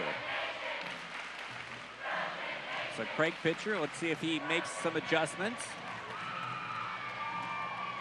But a few times they've tried to line up Saylor, and great defense by Iowa City West.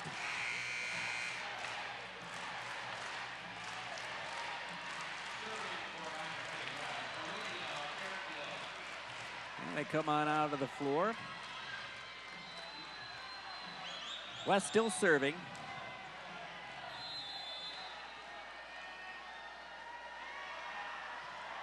And for Fairfield.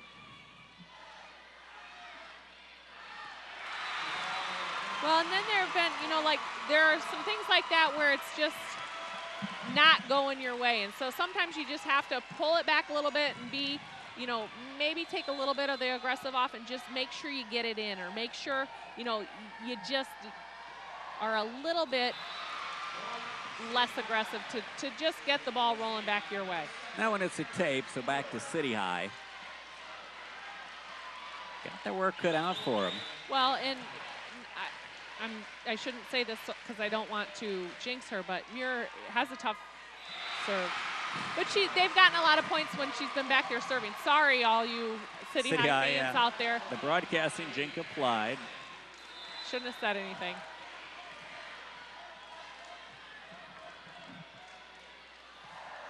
And for Iowa City West, oh, tough one to get going. And pounded again, and there's another block.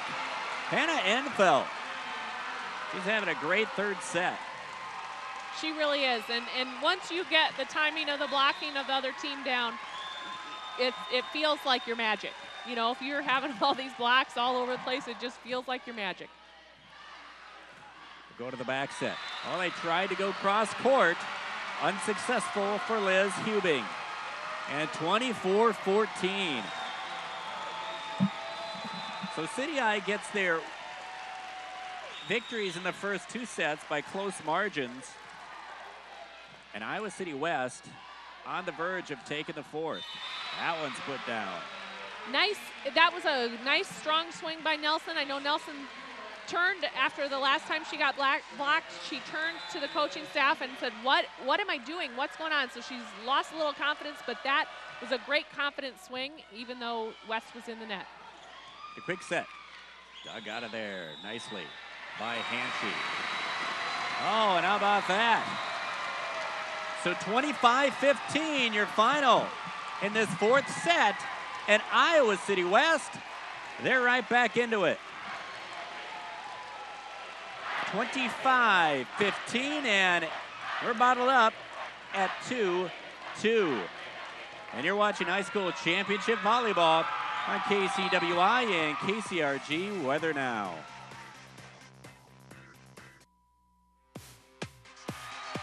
So City High took the first two sets. Iowa City West comes charging back, and we're knotted up at 2. Ryan Schlater with Barb Randall and Ken Stock.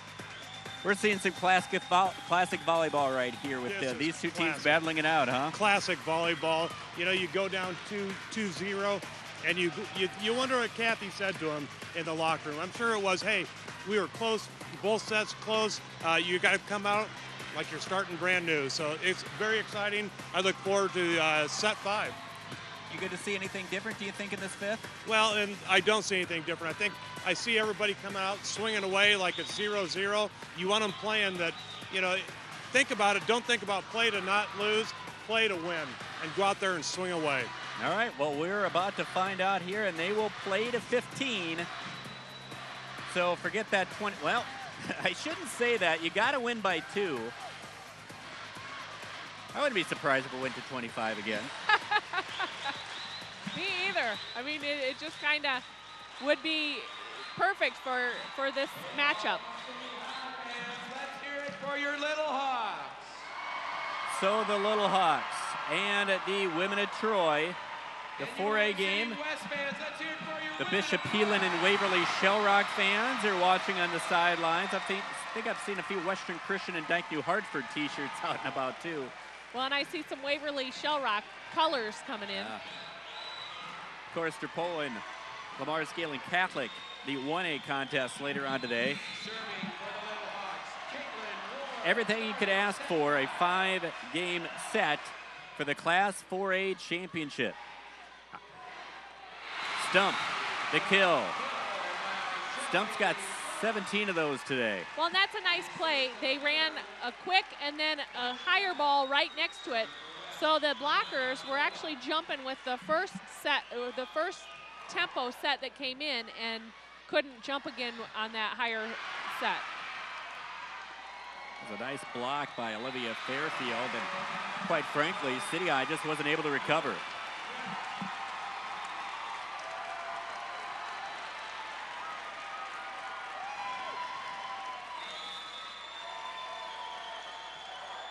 Anna Pashkova. City High, they try the left side off the block, and that means that Iowa City West with a nice recovery. Too long in the shot. Well, and you know, if you watch kind of the demeanor of the teams, it kind of looks like West has gotten their swagger back.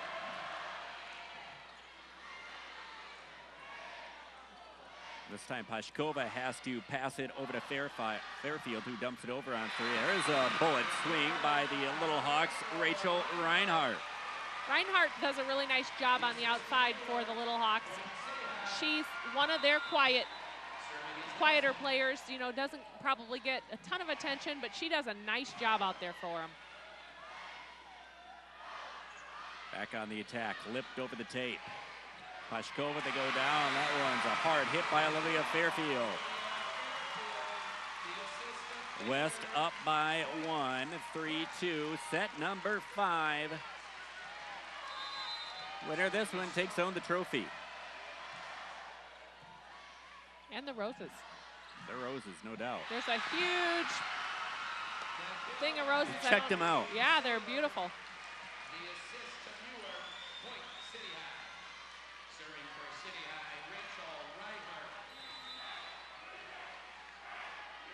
Reinhardt serve. Down the line, the pass by Stump. They go toward the middle. There's another good swing. Boy, That's a Fairfield great set. Fairfield now with 12 kills. Yeah, and what a great set. I mean, that was quick. Fairfield was there. It was perfect timing, one blocker up.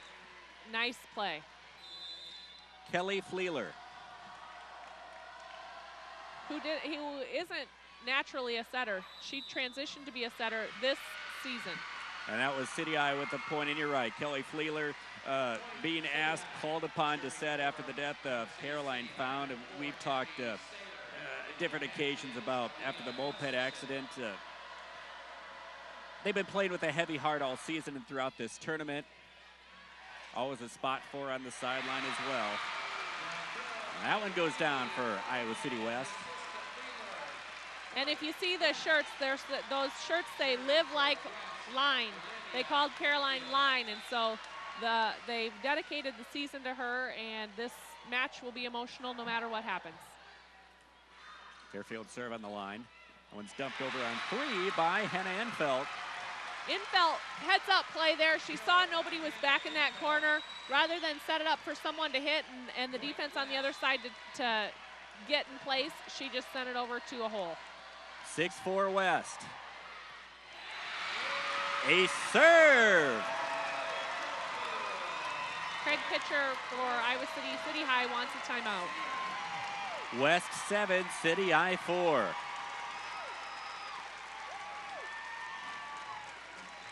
We had 2 close ones in the first 2, 25-23 and 29-27, and then it's been, I don't want to say essentially all Iowa City West, but we talked about finishing, and that's what West did in sets 3 and 4. Well, and they really have come out, their backs were against the wall, and they've really performed well because of it. Michaela Nelson, 16 kills thus far in this one, 13 for Reinhardt. Stump leading the team with 17 for Iowa City West. We mentioned the strong effort by Olivia Fairfield. 12 today, and Fairfield serves.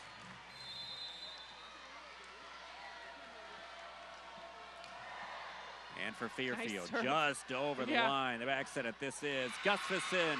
That one's put down. I wasn't sure that serve was even going to make it over the net. That one seemed to drop. A little curveball to it.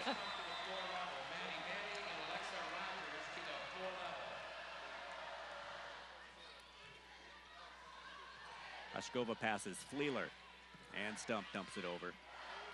They back set it to the right. Wow. You can just see Michaela Nelson and the angle here, no defenders. Well, and it was a great swing, but the ball barely nicked the antenna. Oh, well, they're going to call it out, yep. And the down ref also called that she was under the net. So either way, it was going to be against City High.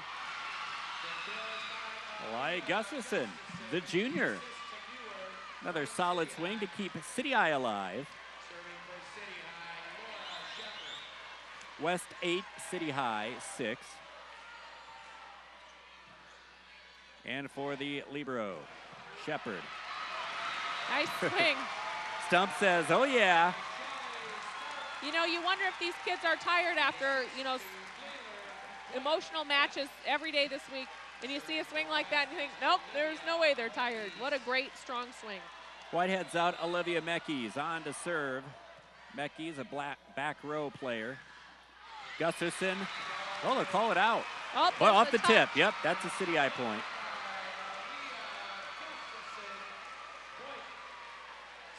Kathy Bresnahan for Iowa City West doesn't like that call, but the call was made by the line judge on the other end. I thought it was tough to tell. There could have been a touch, and there could have been no touch. They're right there on the spot. Fleeler.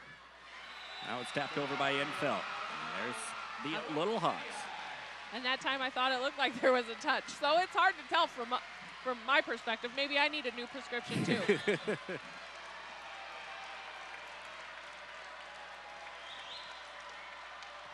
Call it as you see it, I guess. Yep. There's a pass by Mason, dumped over the net. Infeld for City High. Off the block, played up by Iowa City West. They'll try the left side. Stump goes over the block, kept alive, pushed over the net. And City High stuck with it, and they'll get the point. And that's why we were talking about playing until you hear the whistle and playing if you're in doubt. That's why you continue playing, because you never know what's going to be called. Some people looked like it was down on the floor, but apparently none of those were officials. Kathy Bresnahan calls for a timeout. She did talk to the floor official, and now she's indicating on the far side and thinking that maybe something should have been called. Yep. All right, we'll get another look at it, see who's right.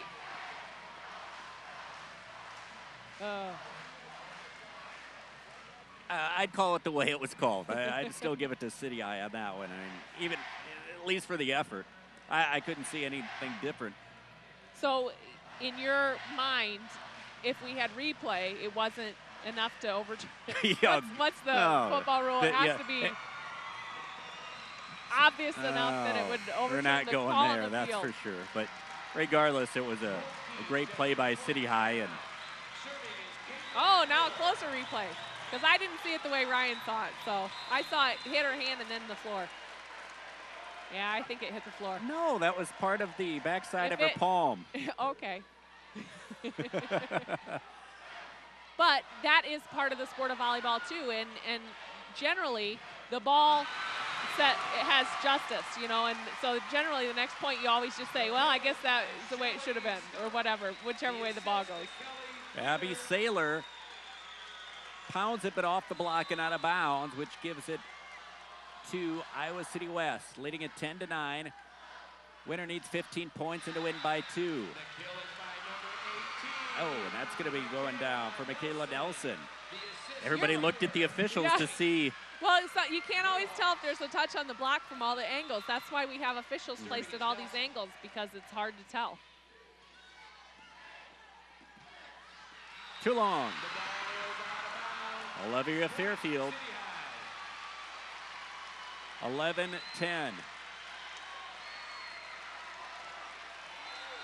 Serving is Michaela Nelson.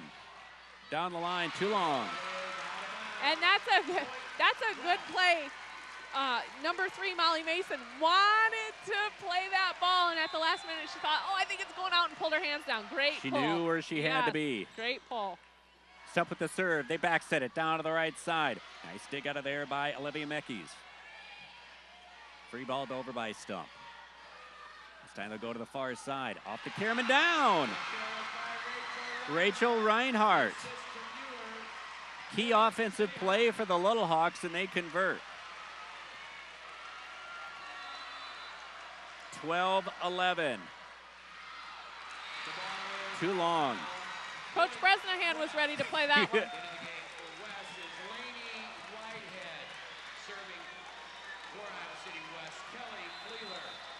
Meckies comes out, Whitehead comes in.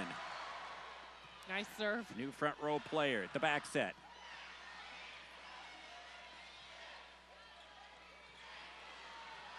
A little bit of miscommunication there, so they couldn't set anything up offensively.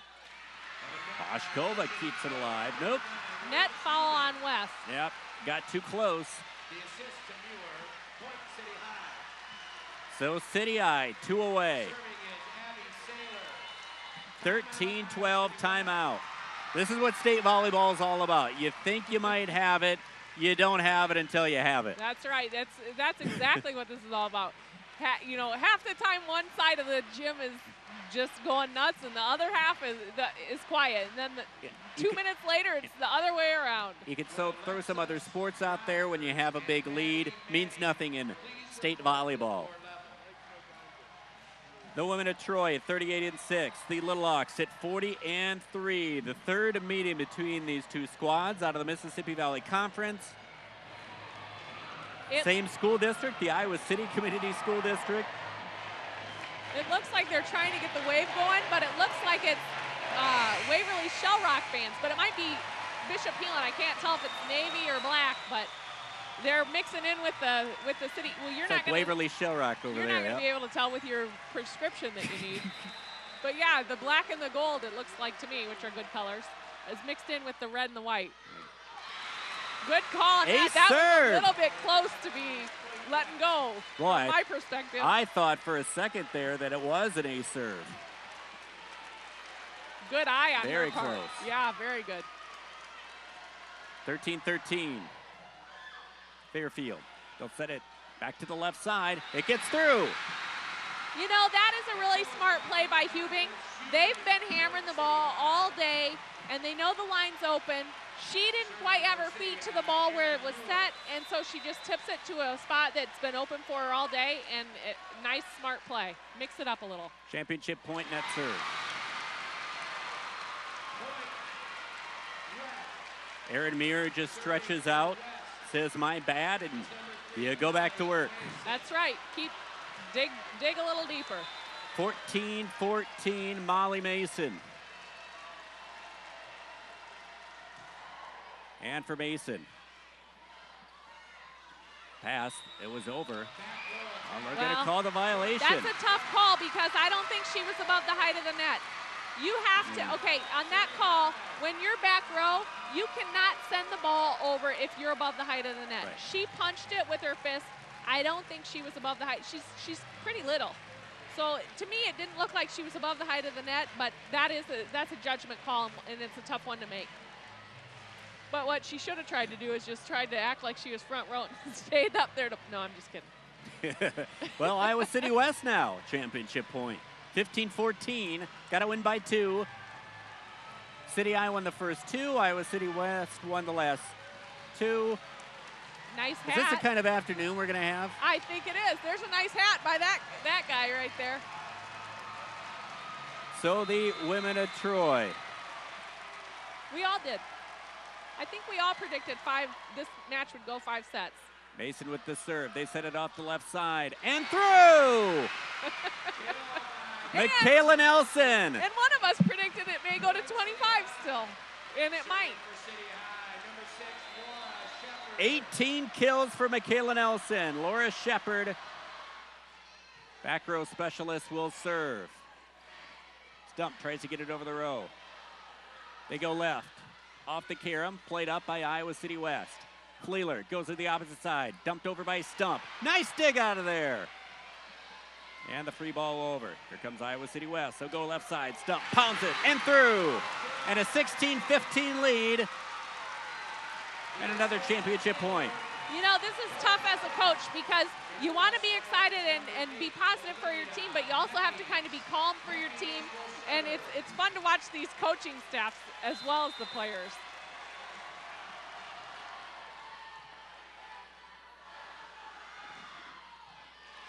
And Iowa City West. For Stump. Not yet. The back set to the right and off the carom. Nice. Still played up. Oh, what a play on the right side, and we're still going at it. 16-16.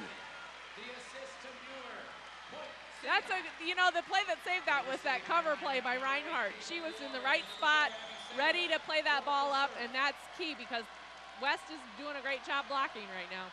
Oh, no. Net serve. That's too bad.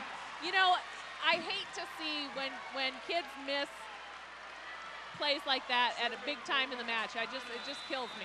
I mean, doesn't make me mad. I just feel bad for them. Pashkova for the championship match point. They send it off to the left side. And a nice dig out of there by Molly Mason. Stump dumped over. It's down! They've done it! Once again! And the championship to the women of Troy. And it means so much to them this year. They won last year too, but this year's championship just means so much more with the loss of Caroline Found. And we'll be back right after this.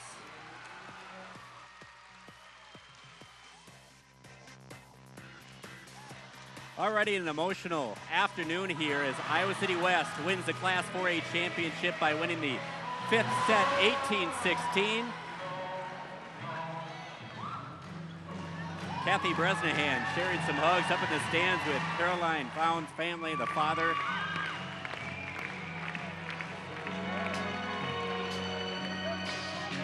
This has been the song that they've played all year after all their Ladies matches. and gentlemen, at this time, we'd like to make the all-tournament team presentation.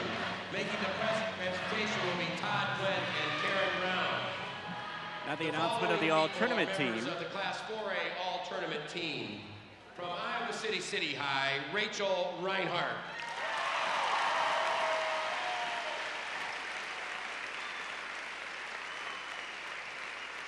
Well deserved. From Iowa City West, Olivia Fairfield.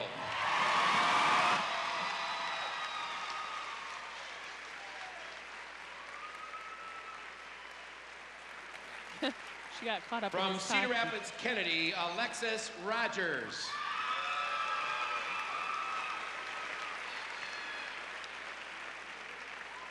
From Ankeny, Maddie Manning.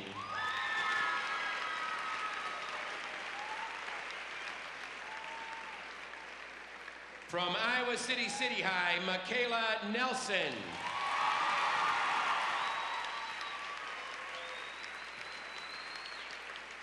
And your Class 4A all-tournament team captain from Iowa City West, Shelley Stump. Nice job by all those players. Well deserved.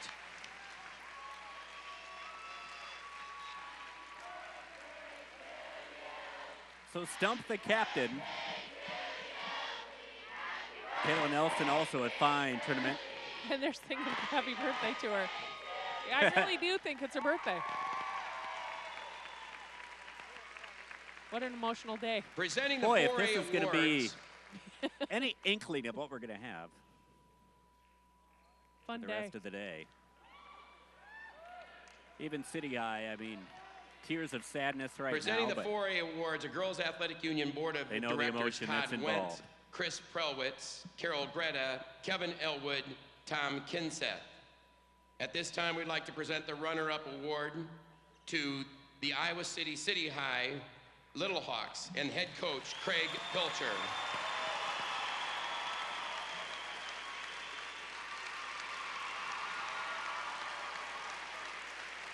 They had a good tournament.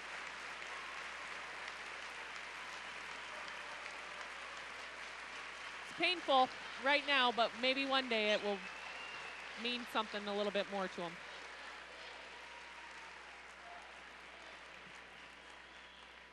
And now, your 2011 4A champions, Coach Kathy Bresnahan and the Women of Troy from Iowa City West.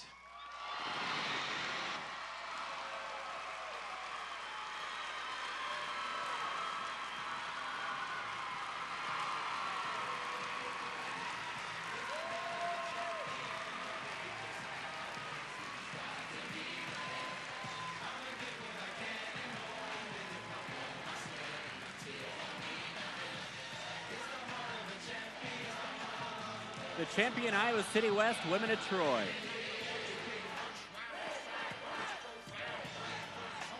(23-25), 27-29, 25-16, 25-15, 18-16 to take home the roses and the trophy.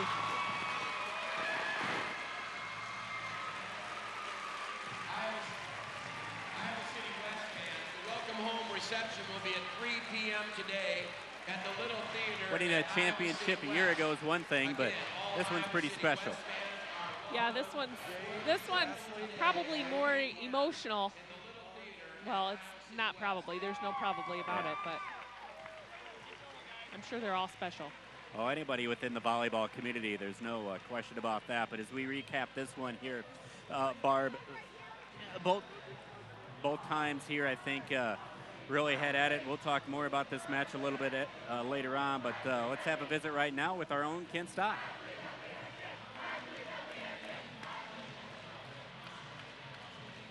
Jay Grassley, the first referee. Jay, it's a special day for the players and coaches to make it to a state championship game. What's this mean to you as an official? Well, for us, it's a chance, too. We officiate all over the state. We get to see people from other parts of the state, so that's really enjoyable for us. Two teams I do get to see a little bit during the regular season, but I officiated matches last weekend, or earlier in the week. Two teams I never get to see, so I get to see stuff, volleyball from all across the state, and it's an honor to be selected. The coaches rank us and rate us, and then the girls' union determines who gets to come. So it's also an honor for us to, quote-unquote, make it to state. Absolutely. I know it's a great feeling. And have you been in many matches much like this, a state championship, Iowa City West down 2-0, come back and win it in 5? I've called this about my third or fourth state championship that I've called. A situation like that, I can't remember off the top of my head, but that's one of those where, a 2-0 and to come back and win that way. And those guys do battle all year long, and there's a lot of close friendships from town, from just being so close and knowing each other in the school. And so it's just a neat situation to be involved in a match like that, and I appreciate the union giving me that opportunity. And those kids are close, and again, I appreciate that opportunity the union's given me. How long have you been officiating volleyball, and what got you into volleyball? Well, I actually play a lot. I coach a lot. Got involved through the University of Northern Iowa, and so I've been coaching about 22 years now, or refereeing 22 years, and enjoy that. So, well, that was Jay Grassley, first referee for today's 4A state championship, and we'll be back in just a moment.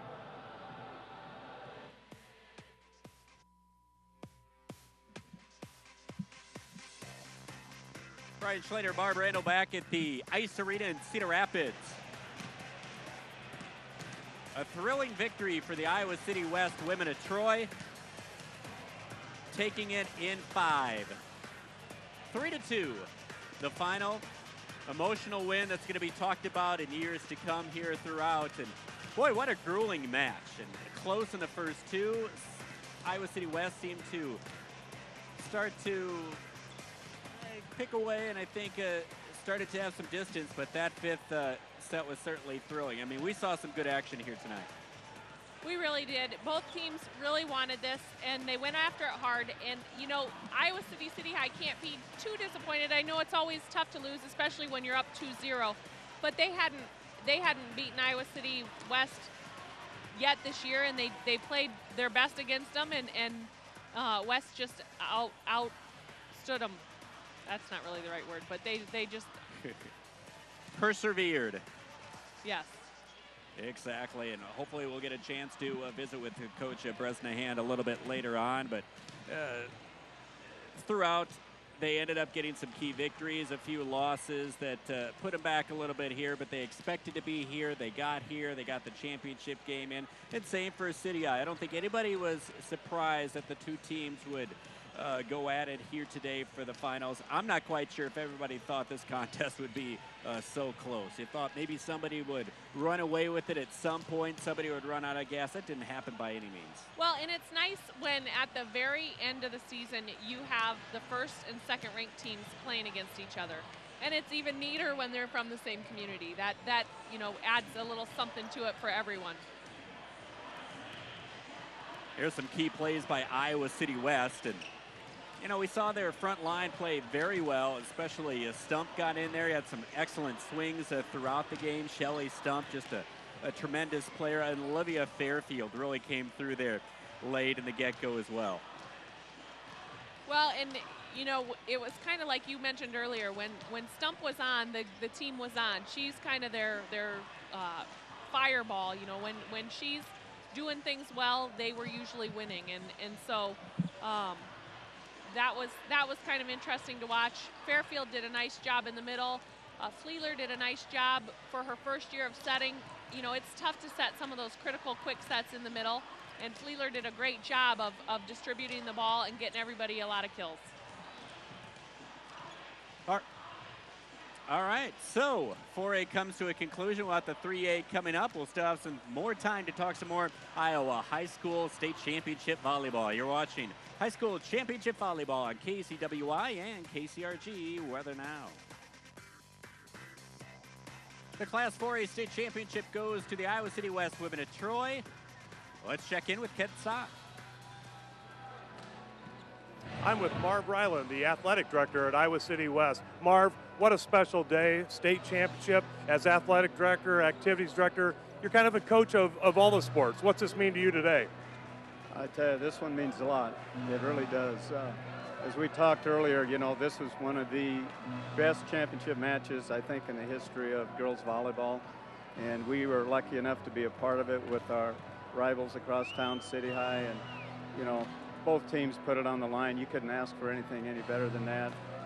And for our kids and coaches, what they've been through, it's unbelievable. And to see them hang in there and pull it out, it's very gratifying. It really is. It was an emotional win today, and I know Kathy had her team ready to play. Being down 2-0 right away, what did you see as a key that changed that? Well, they have a lot of heart, and they just kept playing hard. And once we got our blocks going, you know, that changed the complexion of the game or the match a little bit. And I think once we started using that as much as we did, City High started second-guessing a little bit. But what a great match. What a great way to end the season. Well, thank you, Marv. Appreciate your time. And what a great match. Iowa City West winning the 4A match 3-2 over City High. And back to you. All right, we'll be back right after this. Ball team in Iowa City, Iowa, that experienced two unexpected and difficult challenges last year, leaving the team and its community devastated as the season got underway. As our Frank DeFord reports, what followed was an inspiring and bittersweet year, with an ending the likes of which is generally reserved for fairy tales. If you think high school girls volleyball sounds like a nice little game, then you haven't been to Iowa City. Here, girls volleyball is serious business, with some of the best young players in the country going head-to-head. And everyone in town watching in packed gyms or, that's right, live on TV. The girls who've come through here have reached the heights, big-time college scholarships with dreams of national titles and Olympic medals. This is a story about a girl who achieved none of those things, but might be the most celebrated one of them all. Hi, I'm Caroline Found. I'm a 5'8" setter. Until last year, Caroline Found played for Iowa City West High School. She was the team's setter. Number 9, Caroline Found. The quarterback, the one who ran all the plays. All state as a junior, Caroline helped lead her team to the 2010 state title. But more than that, she was the team's heart and soul. People were drawn to her. It was like a moth to a light. Which could sometimes drive her coach, Kathy Bresnahan, crazy. At times, she could be a coach's nightmare. Oh, yeah? Well, you never knew what she was going to do. You know, we'd be warming up for a match, and I couldn't find my setter, and she'd be off talking to the other teams. Away from the court, Caroline was the team's goofy ringleader. And while she loved being just one of the girls, her teammates say that she looked for ways to stand out, right down to her nickname. She hated being called Caroline. She'd always be like, call me Line, call me Liner. Never Carol. She wouldn't answer.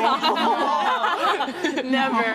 Why? I mean, she thought I was like an old lady. Yeah. My wife's named Carol, I want you to know. And Line knew how good she had it. The youngest of three, her father Ernie, a doctor, and Mother Ellen, a consummate volunteer, were the kind of parents that everyone wished were theirs and welcomed everyone into their home. Like after Caroline's end-of-the-year banquet. We are having a celebration party for parents and families and friends. Everybody. In their backyard barn, Ernie built a kid's paradise, where the main attractions were the giant 40-foot swing and the basketball court. Kids would just come out and play poker out in the other room, shoot darts. To hang out. To hang out. The Founds, it seemed, had a picture-perfect life, until in a few short months it would all be shattered. Without warning, in the spring of 2011, Caroline's mother, Ellen, was diagnosed with stage 4 pancreatic cancer. A shock, I guess, would be an understatement. It all just kind of came out of the blue. And pancreatic cancer is pretty terminal. Pretty terminal, pretty bad. Told that Ellen had only months to live, Caroline dedicated the upcoming volleyball season and her sneakers to her mother. By August, just days before Caroline's first game, Ellen was admitted to the hospital and the end seemed near. Coach Bresnahan remembers waiting for the inevitable phone call. But when it came, she couldn't believe her ears. And very matter of fact, and said there's been an accident and Caroline was on a moped and didn't survive. And what was your response? Disbelief. I didn't believe him. I mean, in my subconscious, I immediately thought they meant Ellen. Of course. And I said that. I said, you mean Ellen? They said, no, Caroline. But then no one could believe the news. Caroline had been to a church youth group meeting till 9:30, planning to go home and then head here to the hospital where she would spend the night with her mother. Riding along on a moped that she'd borrowed from a friend, she came down a familiar road that she'd traveled on hundreds of times before. But somehow she lost control of the moped and struck a tree. Caroline died instantly. And the way I found out is when I pulled in the driveway, there was a sheriff's car there. And I knew what that means. I knew I had to go into the hospital and tell Ellen. Of course, medication was, she was on some medications and things to try to help with her discomfort. I'm not quite sure how well it sunk in right at first for her, but... I just dropped my phone, and I just screamed. I didn't know what to do. And I called Kelly, and I just asked her, is it true? A few days later, the team stood together at Caroline's viewing, joined by hundreds of people, even whole teams from across Iowa, who stood in line for up to 4 hours to pay their respects. Anytime someone loses a child, yeah, the grief is overwhelming. I would not belittle anybody else's loss by thinking ours was more important, but this was a kid that reached so many people. The funeral was held the next day. Ellen had to be transported by ambulance and wheeled into the church, there to sit by her husband before her daughter's casket. And when the service was over, Ernie prepared to help Ellen leave. Son of a gun, I started to get the wheelchair ready, and she said, I'm going to walk out of here.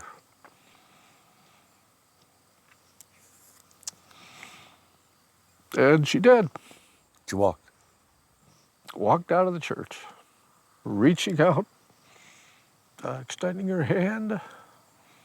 It was unbelievable. Where she got the energy and where she got the courage, I don't know.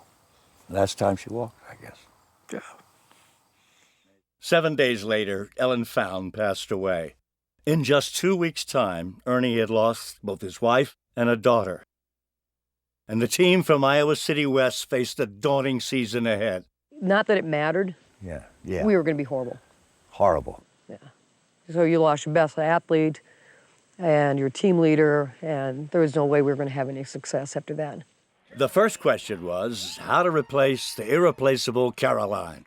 You can't play volleyball without a setter, and nobody wanted to be at that spot on the court, and nobody wanted anyone else to be there either. Player after player was forced to try out until finally Coach Bresnahan and her staff made their decision. After our first competition and watching, I said, Kelly's got to do it.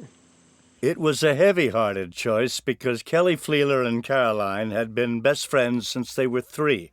Coach Bresnahan wasn't surprised when Kelly said no. But then a teammate said the words that would change her mind. Caroline would want you to do it. If anyone can do it, she would want you to do it. Caroline wouldn't ever let her team down, so I couldn't just say no. 2, 3, 4, 5, 6, 7, 8, 9, West! So Kelly began a crash course in setting with 81 different play combinations to learn. For good luck, her teammates took Caroline's sneakers, the same sneakers she dedicated to her mother, and placed them under a chair that they had now dedicated to her. But the biggest inspiration came from her classmates. T-shirts were made bearing a simple phrase, "Live like Line." And what started as a small tribute became the motto for the whole town. And as news of Caroline's story spread, requests for the shirts poured in from across the state. And at every game, tucked away in that sea of blue, you could spot Ernie. I did a lot for the players because I felt like it would help them. I had to do it for myself, too. As difficult as it was. Yeah, I had to keep going. I mean, those are her buddies that are out there. The team began to take on a whole new importance. Their games became a gathering place where the community could grieve and heal. It was a lot of pressure for a bunch of 17-year-old girls, and it showed. In Caroline's position, Kelly struggled. Another error. And the losses began to pile up. Coach Bresnahan was having a hard time, too. One day after practice, she broke down and looked for some kind of reassurance from Caroline. I said, Caroline, I need to know you're okay. And I go in the locker room and, it's like, Caroline, it doesn't have to be anything big. Just give me some sign that it's all right. And all of a sudden, there's 2 pennies heads up. And then I happen to see some other kids in the locker room. And I said, you guys, we need 1 more penny, 3 pennies from heaven. Taken from the old adage, the superstitious coach always believed that pennies found in threes were sent from heaven. And I go out of the locker room to leave, and right at the bottom of the locker room door was a 3rd penny. And then after that, we just kept finding pennies all the time, groups of 3. Pennies from heaven. Yeah. And that's when Coach Bresnahan saw the team kick into gear. Kelly developed a steady presence in the middle, and the wins started to come. Then it was time to celebrate some.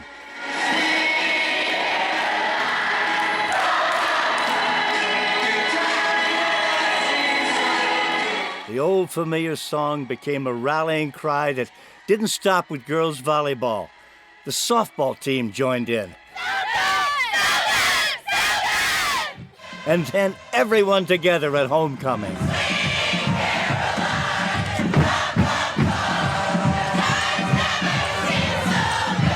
Coach Bresnahan's team rode the music and the momentum all the way to their conference title and qualified for the state playoffs.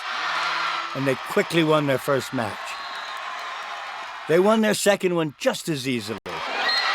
And next thing they knew, they'd made it back to where no one expected they'd be. Iowa City West needs just 1 more victory to repeat as state champions. The team stepped onto the court feeling confident, but they played like they were back on their heels. Costly errors put them 2 sets down. City Eye another attack, and that goes between a couple of West players. To take home the title, they'd have to win the next 3 in a row, a seemingly impossible task. We had all kind of got a little bit of a feeling of, well, it's been a nice run. It's been a nice run, but not quite. But Line's teammates had other ideas. We were like, okay, now we need to actually play volleyball. Losing just wasn't an option. Point by point, the girls clawed their way back into the match until it was all evened up in the final set. And Iowa City West has come right on back. But their opponents got the first crack at the title. Championship point. Oh, no. Net serve. The serve went right into the net.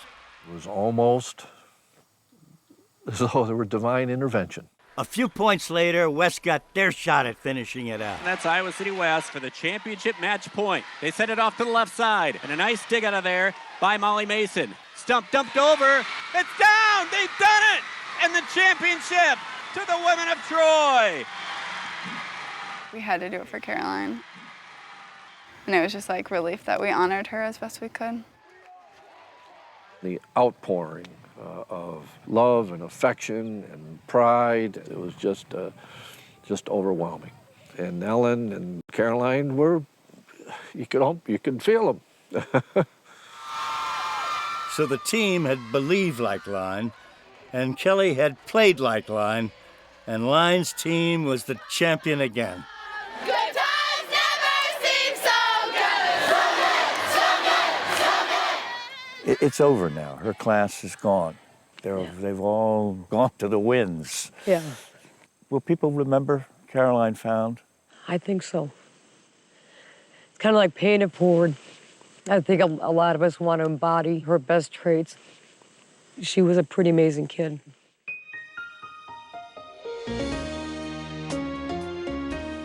Frank, this is one of those stories that people always say to me, how do you find your stories? How did we come by this one?